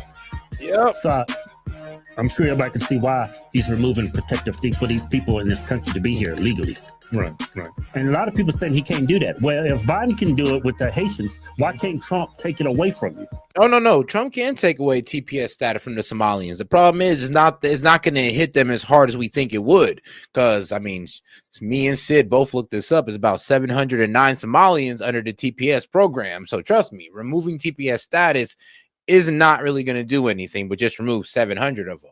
I mean, if you really want to go after the crux of them, I mean, you're going to have to start doing some investigation into how they got here. And you might be able to catch them up on that. Hopefully. Never know. Yeah, we can give it, but we can't take it back. Yeah, that don't make sense. All right, now let's get over here to this controversial Nick Fuentes and Alex Jones clip. Because what this man said was a bit wild. But let's get into it. Do what he just did. Nick, that was powerful. That's the old Trump. That's the old Trump 2.0. What do you make of that? Yeah, where's this guy been for the past 5 years? I think that's what everybody's thinking. I love it. And he hit every note because it's so true. These people come from a broken country. They come here and they mess up our country. Everybody knows they don't contribute. And for all the statistics, and they run us people down say, well, how we're the scum of the earth constantly. Well, then get the fuck out of here. Well, and that's the best part. They come here from a horrible country. They don't contribute, and then they're not even grateful. There's no gratitude. There's no reverence. There's no appreciation. And he's right. Ilhan Omar, that other one that just ran for mayor, they're not loyal to America. They don't even like America. And he's right. All they do is whine and complain. I love that he says all they do is... Yeah, that is a problem. It's like they're not loyal to America. They're loyal to their people. I mean, if you ask Ilhan Omar why she became a congresswoman, is not to serve the American people. I mean, she'll tell you that, but that's not the reason. It's to serve her people over there and make sure that they get all the benefits that they need and whatever they want. And honestly, that's what she was elected to do. So she kind of is doing her job. But the problem is, though, is that you're just for your group, your voting group, which is mainly Somalians, and you're not for the American people. That's a problem. I mean, you could be for your constituents, as long as you're also for, the entirety of the American people as well. I mean, you can't be out here picking and choosing. Like America. And he's right. All they do is whine and complain. I love that he says all they do is bitch. It's true. That's all they do. And we don't want him here. Does anybody think Not all of them, but the ones that do sit here and just bitch, trust me, I do be sitting there less like, bro, go home. And trust me, I've actually talked to some of these well, honestly, I think she wasn't Somalian, she was Ethiopian. But I've actually talked to some of these people, and yes, they have that attitude of, oh, America should just be kissing our ass. Do you guys know what you guys do over there and all this wild stuff? And I'm just sitting there just like, yeah, look, I get the past is the past, but that's no reason to disrespect the country that's giving you the most freedom and opportunity in the world. I mean, like, trust me, if you love your country that much, your ass will be living over there. So I don't know what all this fake ass love for your country is, because you loved it that much, you would accept the one-time jet pass that I'm offering for your asses to all go back there. And like I said, it will be, and on that jet will be the last luxurious thing you experience. And then you would touch down in Somalia. America's made better by a bunch of Somalian immigrants? We don't want them here. It's just not a good idea. Don't need them. And it's so healthy to start differentiating and bring back common sense. That was so revolutionary. Wow. It is, but now we need to see something done about it. They need to go into Minneapolis and liberate the city, because otherwise it's all talk. Okay, it's a great statement. That's what everybody wanted to say. It's very cathartic. It's like, I feel good when I hear that. But if in 3 years, Minneapolis is still Somalian, I'm going to say WTF. What happened then? By the way, both the cops they hired that were Somali non-citizens killed people and lost their jobs within a few months? Really? I'm sorry about Somalis, folks. Let me just be honest. They literally admit it is a culture of slavery and piracy. Well, and it's them. It's the Haitians. I mean, that's what their country is dissolved down to slavery and piracy. That's all that goes really down in Somalia. It's kind of effed up out there. And I mean, if, somebody ever wants to bring it, well, it's due to our intervention. Well, you got a point. But But at a certain point, though, y'all got to blame yourselves for not being able to hold y'all country together. I mean, it can't be our fault forever now. I know we started it, but how it finishes up to y'all. I know that's a dickhead answer, but it's a real one. I'm sorry. It's like, hey, remember the Haitians in Springfield? We don't want these people. Like, these are probably the two worst countries on earth, Haiti and Somalia. They don't have a functioning government. Somalia does not and has not had a legitimate central government in decades, and neither does Haiti. And yet we're bringing these people into the Midwest. Why? Why are we bringing them to Ohio and Minnesota? Well, they're bringing them in because they have a functional welfare state. They're bringing them in because you have good health care in Ohio and Minnesota, bringing them in because you have a generous welfare state. And yeah, I told you, we got a Somali community over here too, but it's not as bad as what's going on over there. I'll tell you that right now. Like, trust me, I got a church down the street, but I got a mosque maybe like 15 minutes away. Like, trust me, the Muslim and Christian community here in Columbus, they get along well. There's really no clashes that go on over here. But then again, our Somali community has not reached the numbers that it has in, well, Minneapolis. I'm be honest with you. We got a subtle amount, and most of them are actually cool. They just come here to work. That's really it. I mean, you know, some of them like to bitch, but that's not all of them. We're waiting for the president, the actual President Trump, that is going to take them and remove them from the country completely. But, I'm not confident that that's going to happen. I'm waiting for the day when they send in ICE by the tens or hundreds of thousands, and they literally just take them all out. And one day you wake up and Minneapolis is no longer under Somalian occupation. I don't think that's going to happen, but it needs to.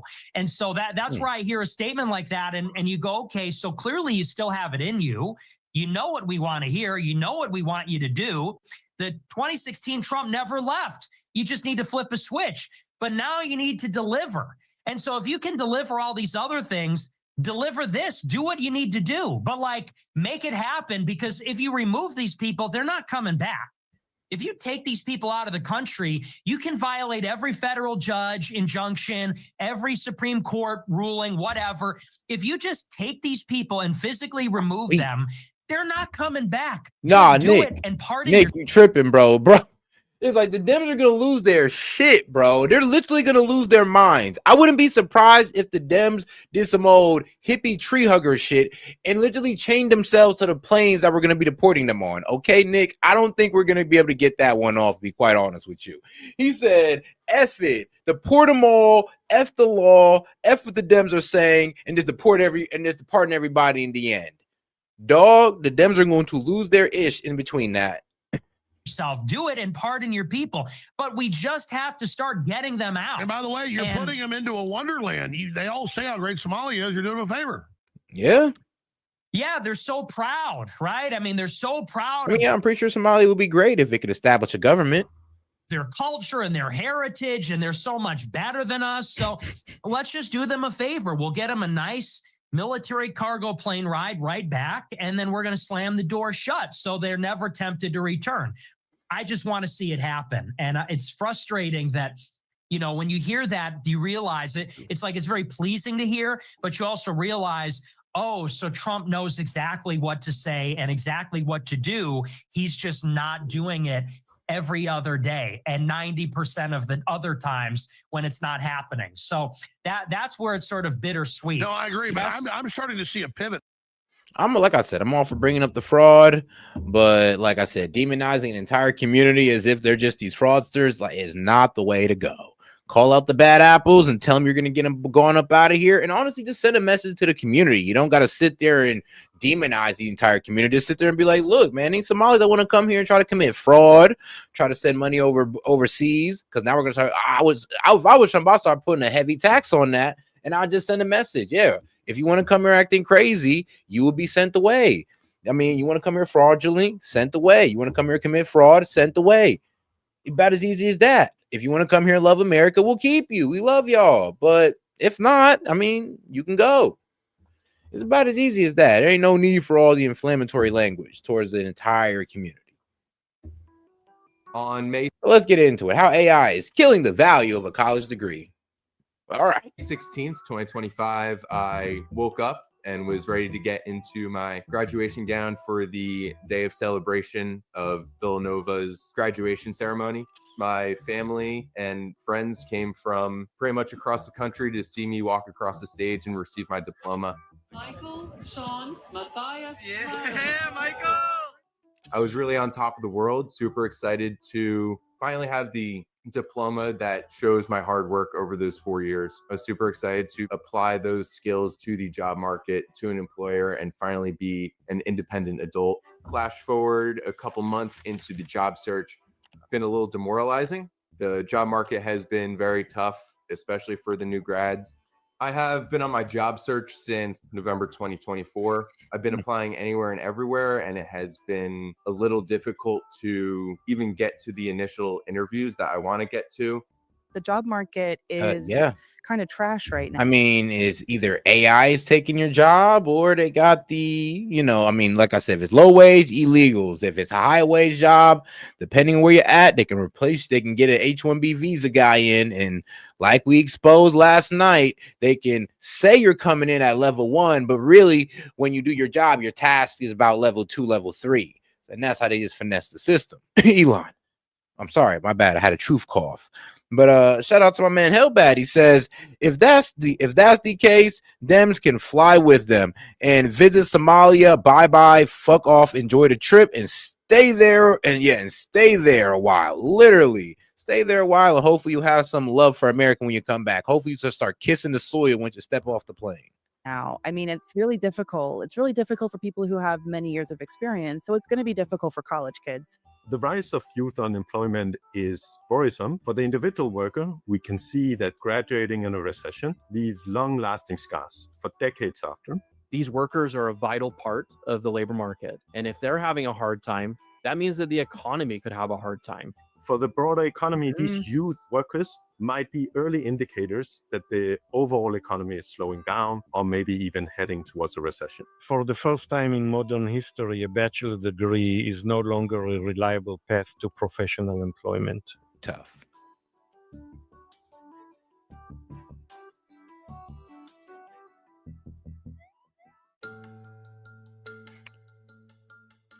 If you look at the overall labor market, it's still doing strong.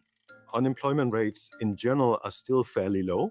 But then when you zoom in on the young workers, they seem to be struggling. The unemployment rate among young U.S. workers aged 16 to 24 stood at 10.4% in September. It's generally been trending upwards since April 2023, when it dipped to the lowest point since the pandemic. Hold on. While we're talking about economic data, I guess I do have to play this video. While we're talking about economic data, let's go ahead and get over to our Secretary of Treasury, or the Treasury Secretary, Scott Bessent. Every hour of the to go ahead and get the update on how things are going with or how he's handling the bond market and trade deals and all that good stuff. Because in my opinion, this man's like the all-star of the administration. If we didn't have Scott Bessent, it'd almost be looking like we're failing almost on every end. Well, I mean, Tom Homan's doing all right. Really, the only two failures right now is almost maybe three, depending on how this stuff with Hegseth goes, is Kash Patel and Pam Bondi. Those are the only two people that I want to see resign. Everybody else doing a great job. But I mean, and to be continued on Pete Hegseth. I have known Donald Trump for 30 years. In this term, recently, I have talked to him at every hour of the 24-hour day, from 12 midnight to 2 in the morning, 3 in the morning, 6 in the morning, and he's almost always awake.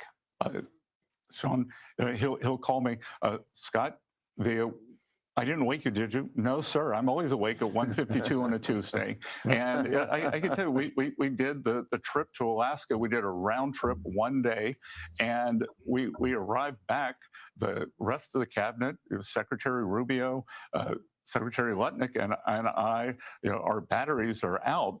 We land at Andrews, and the president's like, oh, it's morning in Europe now. I think we had spent probably 20 hours in the air in Alaska, and he said, "Let's start making phone calls and call the European leaders." Yeah. So we had to sat on the tarmac for 2 more hours while he made phone calls. He never stops working for the American people, All right, and it's incredible. I want to talk about the economy. I've always been a big supply sider. Reagan cut taxes 70 to 28%. It took a little while to get into the economic bloodstream. It always does. There is a lag period. You're more aware of this than anyone. But the net result was 21 million new jobs. He doubled revenues to the government and the longest period of peacetime economic growth. Donald Trump did it his first term. We set one record low unemployment for every demographic group in the country. He's added 2 buckets now to that economic equation of Reagan. One is he has added trillions of dollars in committed manufacturing investment money, and he's incentivizing it and putting rocket fuel into the system by the one big beautiful bill, which allows acceleration of manufacturing because you get 100% depreciation. You were talking about this yesterday. And add to that another factor, and that is, and I've always said it's going to take a while to see this manufacturing and construction boom, even though they're breaking ground in multiple locations, from aerospace to auto to pharmaceuticals and all that good stuff. Yeah, they're opening these manufacturing or these factories all over in America. So trust me, the construction boom is starting. The manufacturing boom is coming up next, and that should pop off at least by 2027. energy dominance. I'll add one more. Interest rates. We're about to have a new Fed chair. I would assume our money policy changes. What does that mean for people at home that maybe still are not feeling the impact of the policies, the foundation he's laid here? Well, Sean, as I said in the cabinet meeting yesterday, I think 2026 is going to be a great year. The president set the table. He's done peace deals, trade deals, tax deals, and the economic policy is really a 3-legged stool. As you said, in Trump 1.0, we had the Tax Cuts and Jobs Act. So we had tax, but this time it's also deregulation, and the amount of regulation coming off the books, I think we're going to talk about that later, is just astounding. Hey, shout out to Hellbat. He's like, I haven't said this in a hot minute, but I'm still waiting on my change. Like, me too. Like I said, Trump came in office and the Dems said they're gonna put us back in chains, bro. And I'm still waiting on my chain. I'm still waiting for my plantation numbers. Like, I'm waiting for all that, and it haven't arrived yet. So, hey, I guess they might have been BSing us. He's like, say no to slavery, say no to H-1B, and say no to illegals. I mean, shout out to my man Hellbat. All right, now let's go ahead and get back to it as we chill and patiently wait for our chains and plantation number to assign. So, I don't know, guys. I don't know if I'm going back to the sugarcane fields or the cotton fields, guys. I'm still waiting on my plantation number. In the U.S., that we've gotten out of the ability to make things and to do things in a productive way. And then the third part is trade. And these trade deals, they are bringing in the trillions of dollars and opening up markets for U.S. companies, bringing manufacturing back to the U.S. By the way, the manufacturing is automobiles, pharmaceuticals. Yeah, if we bring manufacturing back to the U.S., I mean, then the Dems will stop complaining about trickle-down economics. So the problem is trickle-down economics only work if we let the jobs trickle down, we let the reinvestments trickle down to the American people, or really just an American land. But the problem is we let the trickle-down economics, we let these guys, like, we're buying the services, we're buying the products, but when it's time for them to reinvest, when it's time to give jobs and trickle down, where does it go? I'll tell you, China, India, Ireland, Mexico. That's where the trickle down is going. So when you guys complain about trickle down economics, remember, it's not that it doesn't work, it's that the rain has went somewhere else. Well, I was just say it got funneled somewhere else. Pharmaceuticals, semiconductor chips, rare earth. Well, I was just in my hometown of Charleston, South Carolina 3 weeks ago. Boeing, thanks to President Trump, Boeing gave the president the #1 Salesman They of the know. Year award. He sold over 1,000 Boeing planes in the trade deals. Boeing in Charleston was expanding their Dreamliner, the 787 plant, by 50%. Like galactic. That's why we got tariffs, my friend. That's why we got tariffs, to make it expensive to produce over there, no matter how cheap they make it. 1,000 new high-paying jobs, great benefits, and then all the construction jobs that go with that. And we're just starting to see it. We're just starting to see the liftoff. I also went to a rare earth magnet plant in Sumter, South Carolina, 800 construction jobs, 300 full-time jobs in the factory. They think they're going to flex the lines 10x. And that'll be 3,000 jobs. Many of the great people in South Carolina who've been laid off from a Caterpillar plant are now working at this rare earth factory. And Sean, the important thing, we've just made the first rare earth magnets in the United States that we made in 25 years. And that is sovereignty. We are taking back our sovereignty. So for people, Yeah, now, I'm gonna take a little bit of time to just go ahead and read off, all of the new manufacturing, new factories that are coming in, and the expanding of factories that are happening. So, like I said, we got AstraZeneca building a new manufacturing campus in Maryland. We also got, Norvitas. They are building a manufacturing hub and research triangle in North Carolina. Let's see here, and that's supposed to add about 700 jobs. Let's see what else. Oh yeah, we got food and consumer products. So we got Pilgrims, or known as JPS, is a 400 million prepared food plant in Georgia, in Walker County, Georgia. I mean, we got Primo Brands, or Mountain Valley. Shout out to Mountain Valley Water. This good spring water. Yeah. So what they're going to be doing is having a bottled water factory in Arkansas. So semiconductors and electronic and industrial equipment for solar and AI-enabled solar module mega factory in Louisiana. So yes, we're getting back to producing solar panels, as we should. We used to, but then we gave it all away to China for some strange reason I will never understand. Let's go to Rockwell Automation. They are starting up on a greenfield plant in Wisconsin.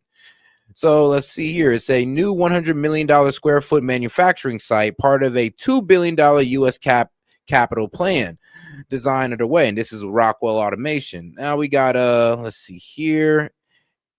This is a Integris. Let's see. Yeah. Integris is a semiconductor manufacturing center of excellence in Colorado. Yeah. I mean, Colorado Springs. So they're going to be go ahead and getting a semiconductor manufacturing plant. Then we got a Form Factor Advanced Semiconductor Test Facility in Texas. That's what that be held. Then we got Concoil USA Heated Transfer Manufacturing Plant. Yeah, heat transferring manufacturing plant, which will be in Texas.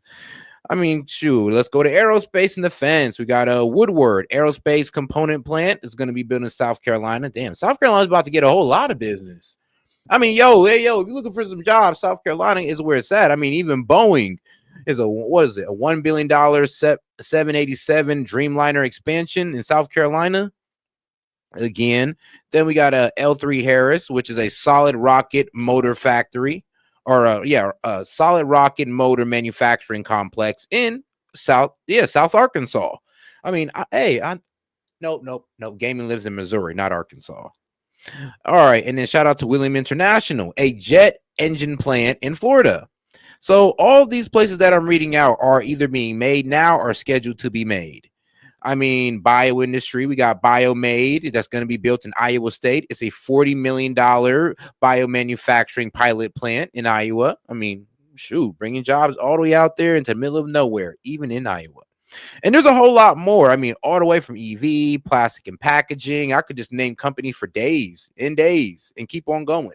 Probably take about 30 minutes for me to give you all the manufacturing that's coming here to America. That maybe aren't feeling. You can feel free to look all of these up.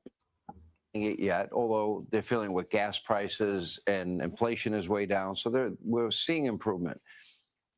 What is the second quarter of next year going to look like? The end of the second quarter? Well, Sean, I think it's going to be very strong. And March 12th, 2024, I wrote a piece for Fox Digital, and I called it the 3 I. But right now, it's looking like Texas and North Carolina are the hot spots for a lot of what's going on right now. Like I'm mostly seeing like Texas and North Carolina that's about to have like a huge boom in jobs across the board. And that we're killing working Americans. So immigration, interest rates, and inflation. It's too late. Immigration, that mass unfettered immigration was doing two things: depressing working people's wages, that pushing up rents and house prices, crowding out Americans in the housing market. Check, President Trump secured the border. 2 million people have gone home. Two, interest rates. Bond market had the best year since 2020. 10-year bond is down. Short-term rates are coming down. So check. I think that can continue coming down. And inflation, I believe, has peaked. It's rolling down. Energy, everything stems from GDP, energy. where will it be? I think, well, we were already at 4% before the Schumer shutdown. And I think that they shut down the government to stop the president's agenda. So I think we could be at 4% inflation, 4% real growth, and then inflation trending back towards target at 2%, so 6% nominal growth. Last question, and I got to run. Everything good with China, Taiwan? How's that going? Things are going very well. China is going to be a long-term strategic competitor, but only President Trump could have the relationship with China. Xi Jinping, he has tamped things down with the relationship. I think that for the remainder of his term, things are going to be very good. And we're going to have great competitors, and U.S. will win in the end. I know my man Hellbat, he said how much jobs are going to dem states. Well, they do got a plastic and packaging and generator. So Polyzent is a a stretch film factory that's going to be built in Virginia, Lynchburg, Virginia. Wild name. And then they got let's see here, Vector Tech in North Carolina. No, never mind. Yeah, let's see. And they got CL Critical Power that's also going to be built in Virginia. It's for generators and enclosed. It's a generator and enclosed plant. So yeah, there's some things coming to some of these blue states. It's not all red states, but it's mainly red states that is getting the love when it comes to these new manufacturing plants. Mainly them. Mainly. All right, now let's go ahead and get right into this. And let's see here. How far are we away? I believe we are about 43 away from go ahead and running conspiracy hour and open up the call-in line. So we're close. Probably give it about a good 30 minutes or so. I want to bring in Fox Business real estate contributor and Mansion Global host Katrina Campins. There's a lot to unpack in what she just reported. What is your initial reaction? We need more. You and I rolls our eyes and it's like, oh, mortgage rates are. I want to bring in Fox Business real estate contributor and Mansion Global host Katrina Campins. There's a lot to unpack in what she just reported. What is your initial reaction? We need more. You and I rolls our eyes and it's like, oh, mortgage rates are going down a little bit. We need more. I think what's really important is, affordability, as everybody is discussing, but housing when it comes to affordability. So housing costs should not exceed 28% of gross monthly income, and total debt should not exceed 36%. Yet the average household spent 38.4% of its income on monthly mortgage payments in 2025. That's not even to mention property taxes and insurance. And then you have that. I saw another number where single mothers were spending 92%. I was like, what? Of their income on housing. And so housing is a really big issue, and something's got to give. And I know that President Trump right now is very focused on affordability. And, his message continues to be reduce inflation, reduce interest rates, and lower monthly mortgage costs. But I think if anyone can fix housing, it's President Trump, because of his experience in construction and development. He does need to get the state and local officials involved. And I have spoken to the CFO. All right. Let's go to a little bit more of a sensational or more entertaining video. Let's get right into it. Reporting live from the Pentagon, Trump confidant Laura Loomer. Oh, I hate that lady. No, I don't hate her, but oh my gosh, she's just the worst. But yes, Trump confidant Laura Loomer gives new details of the ongoing deep state coup to remove Hegseth and to clear the way for the overthrow of Trump. So yes, apparently Laura Loomer, I guess a press person that's working for the Pentagon now, which is wild, by the way, seeing that she has been locked up for psychiatric care, because there is something wrong with the young lady. I mean, we're talking about the same young lady that literally chained herself outside of Twitter because they banned her account. I mean, that Laura Loomer. Let's never forget. Let's never forget the crazy of Laura Loomer. They're essentially sleeping. But I mean, you know, she's not retarded. She's not stupid, but she's a bit crazy. Sleeper cells, and we know that there's so many sleeper cells in all agencies, especially at the Department of War, then that paves the way for them to refuse to carry out the president's agenda. So the president has talked about perhaps implementing the Insurrection Act to get a control over these illegal aliens, the riots, Antifa, the Muslim Brotherhood, this Red-Green Alliance, this axis that we've seen that is more united than ever before to undermine our Constitution and to undermine our way of life here in the United States. And that would prevent President Trump from, using the military to carry out his agenda, using the National Guard to carry out his agenda. So let me stop you. Let me stop you. And that's ultimately what they want. Yeah, this is not your opinion. This is not my opinion. CNN, MSNBC, 70s president-elect, this was the plan, undermine the military. I mean, yeah, Laura Loomis sounds real sane, when she's not on Twitter. Like, if you go to Laura Loomis' Twitter, I promise you, like, the way she talks, the way she sounds in real life, I mean, the way she talks and the way she sounds on Twitter is like two different Laura Loomis. Have the brass stand up when the left burns down cities and pushes insurrection, which they've been doing, and then give them a ticket for civil war. And then they, in the film, which is a model of the Podesta plan, Civil War, the military joins with the Democrats, with the Western Alliance, which is now Governor Newsom's calling it a Western Alliance. They march on D.C. and kill a Trumpian figure in the White House. Guys, let's not forget to double tap that screen and like the video. And let's make sure to hit that icon at the top and go ahead and subscribe to the channel, guys. Appreciate the support. You've been watching this long. So this is literally their blueprint.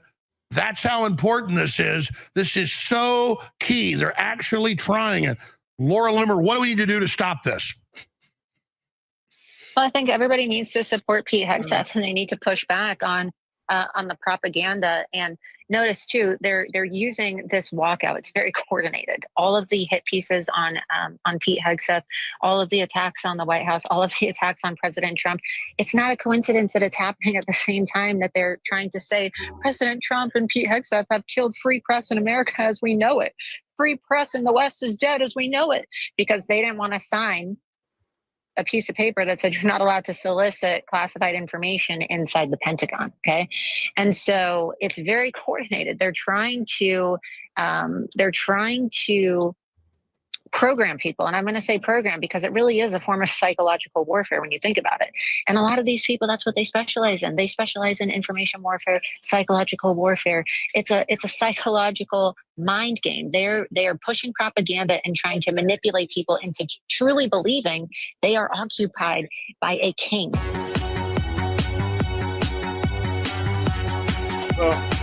All right, in January of this year.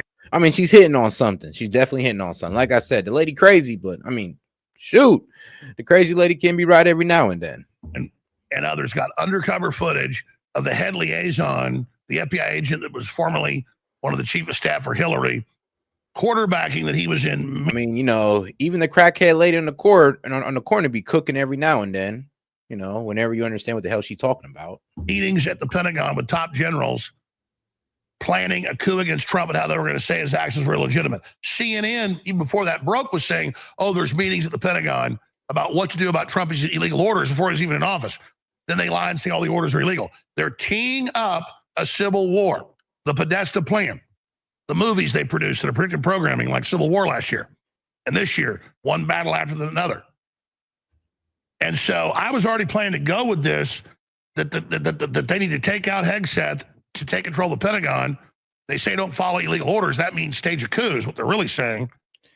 Sadly, believe it or not, I mean, it does seem like the Dems are trying to push us into civil war, and then there are people on both sides who want it. There's people on our side who want it, and there's people on the left who want it like that. I mean, they actually really want to go get this into a civil war, duke it out, and winner takes all. And I mean, let's be real. That's just not it. I mean, that's just not how we want to operate. The last time we had a civil war, it damn near destroyed the nation. So let's not do that again. You got to take out the Secretary of Defense to do that. And then I saw Laura Loomer, investigative reporter, confidant of the president, with this detailed report on her X account, exclusive, that is dead on. It has a lot of info I didn't know, but the stuff I do know is deadly accurate. So there's few people harping on this, but you've got all these top Obama, Clinton, globalists, dyed-in-the-wool, part of all the previous coups in there with these top generals that are literally part of the family making this move on Hegseth. You see the concerted attacks on Hegseth. So, nepotism at its finest. Laura Limbert, thanks for calling in. I know you're Man, it ain't corruption without some good old nepotism involved. I'm telling you. super busy. You've got the floor. You're going to be hosting now. You got 17 minutes to break to go through this and lay all this out. This is so urgent if they can get Hegseth and also answer my question, because I know you know more about the White House than I do. Trump's totally behind Hegseth, so, but they're clearly trying this new operation. How do they think they're going to manipulate him into that? Don't they know Hegseth was following his orders? So if he removes Hegseth, that by extension says he's guilty, which he's not. But still, they have a full court press to do this ahead of these reports that start coming out in the next few days about the Afghan withdrawal and other things that are so embarrassing. I see this as desperation. What do you see it as? Well, I see it as desperation, but I also just see it as just another attempt to undermine President Trump, undermine our national security, and again, undermine Pete Hegseth. And I'm going to bring this up. I mean, honestly, just another day in the office. Again, you know, if you look at my report and you look at the details in my report, I make it very clear. The leaks are coming from inside the Secretary of the Army's office. And so what is the relationship with the Secretary of the Army and individuals on the outside in the fake news media on the left? Well, we know, right? We know that Jake Galactic, you're hilarious. Sullivan and Maggie Goodlander have a very close connection to Army Secretary Dan Driscoll. And I do think that this is something that needs to be examined further. I don't think it's something that should just be ignored, because even Vice President Vance yesterday said that, you know, he posted a tweet, and you can probably pull it up on the screen. I think he said, well said, when somebody said, oh, don't forget, the Democrats all oppose Pete Hegseth, and that should really speak volumes. Well, guess who the Democrats didn't oppose? They didn't oppose Dan Driscoll. And you know, I really think that Dan Driscoll is counting on the fact that he's best friends with the vice president as a way to cover his ass and a way to protect him from the activities taking place inside his office against Secretary of War Pete Hegseth. And so I'm not saying that the vice president is involved in this, but I do think that Dan Driscoll is probably behaving in a manner that is, I mean, you could say it's quite brazen, probably because he feels like he has an extra layer of protection given his personal friendship with the vice president. And so I think that people should pay close attention to the statements made by Army Secretary Dan Driscoll since he assumed his position, and just contrast them with the new philosophy of the Department of War. And you'll find that his statements and his behavior and his associations are not only, you know, anti-Trump, but also too, they're very, I would say, much more aligned with the left. And I want you to go, give me the floor. I want you to go through that, but I want to be clear. They are with the MAGA movement. But I want to be clear, Laura. Even before I knew about your report today, and I guess last night that it picked up on the Hill, I was seeing all the concerted attacks ahead of his reports coming out. Clearly, the move was there. I was going to say it even without your intel and your sources. So this is so important. I don't think there's any question of what you're saying is going on. So elaborate on all this, and then what do they think is going to happen when they take it? You probably heard it too. I mean, it's not a. I think a lot of people. There's a whisper campaign, and even here in the Pentagon. I mean, I've been here at the Pentagon for the last 3 days now for the Pentagon Press Corps training orientation, and you know, it's a little bit more than a whisper campaign. So hold on, you're telling me individuals in the office of U.S. Army Secretary Dan Driscoll have been orchestrating a coup against Secretary of War Pete Hegseth in an effort to have him removed by President Trump and replaced by Dan Driscoll. I mean, it does kind of make sense. I mean, it makes sense where they're getting the leaker from. Maybe the leaker could be somebody that's with this man Dan Driscoll, and it could be, you know, misinformation, or they could have really caused something bad, and they just been waiting on Hegseth to fuck up this entire time, knowing damn well they were looking right over his shoulder, just waiting for him to draw aside the lines. Tough.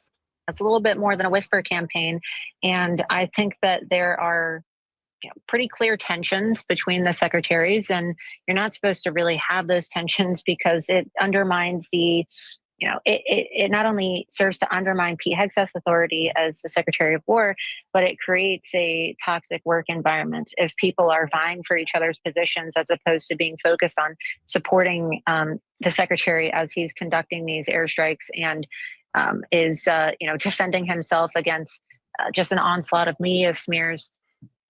Every this day is like the Bay of Pigs. They want to sabotage Trump ahead of military action. But even more importantly, it's about undermining him as illegitimate. They can undermine Hegseth as illegitimate. They think they get their coup in there. And you lay it out in your post. They're really worried because Hegseth keeps following orders. And they're going to go after the seditious six, all of it. Elaborate on why they're so scared. Well, I believe that they're scared because look at some of these operatives who participated in the video. I mean, you have all right, guys. All right, we're out of time on this one. We are running low on the time, but I do appreciate the support and shout out to you guys, man. Appreciate the support, guys. Got the likes up, great viewership, good amount of support. You gotta love that. You gotta love that. But all right, guys, I'm gonna go ahead and head out on this one, man. I'm gonna go ahead and leave you out with some clips. Appreciate the support, guys. I will catch you guys tomorrow, most likely around maybe like 11, around 11. I'm trying to start a little early tomorrow. Appreciate the support, guys. As I said with S.E.T Media, catch you guys tomorrow. Well, later on tonight.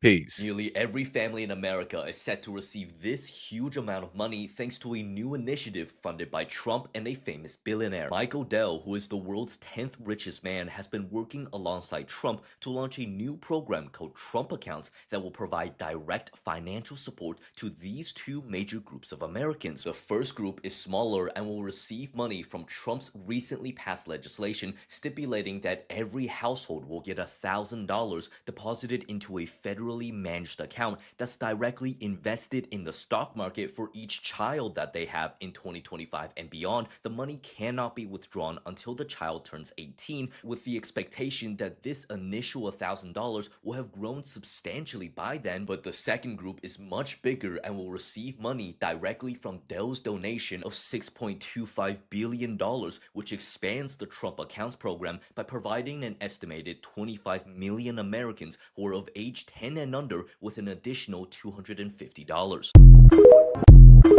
The man of knowledge must be able not only to love his enemies, but also to hate his friends. It sounds almost blasphemous in a world where we're taught that friendship is sacred and hatred is poison. And yet there's a profound truth hiding in these words that most of us are too uncomfortable to acknowledge. To love your enemies requires seeing beyond the surface, recognizing the humanity in those who oppose you, finding understanding where instinct demands rejection. But to hate your friends, that's the more difficult task. It means being willing to stand in opposition to those you care for when they are wrong. It means refusing to let affection blind you to falsehood. The person who seeks knowledge cannot afford the luxury of unconditional agreement. They must be willing to challenge even those ideas that come from beloved sources. They must recognize when loyalty becomes complicity, when friendship becomes an echo chamber. The pursuit of knowledge demands that we see the world and the people in it as they truly are. And sometimes that means loving what hurts us and questioning what comforts us. It's not easy, but then again, truth never is.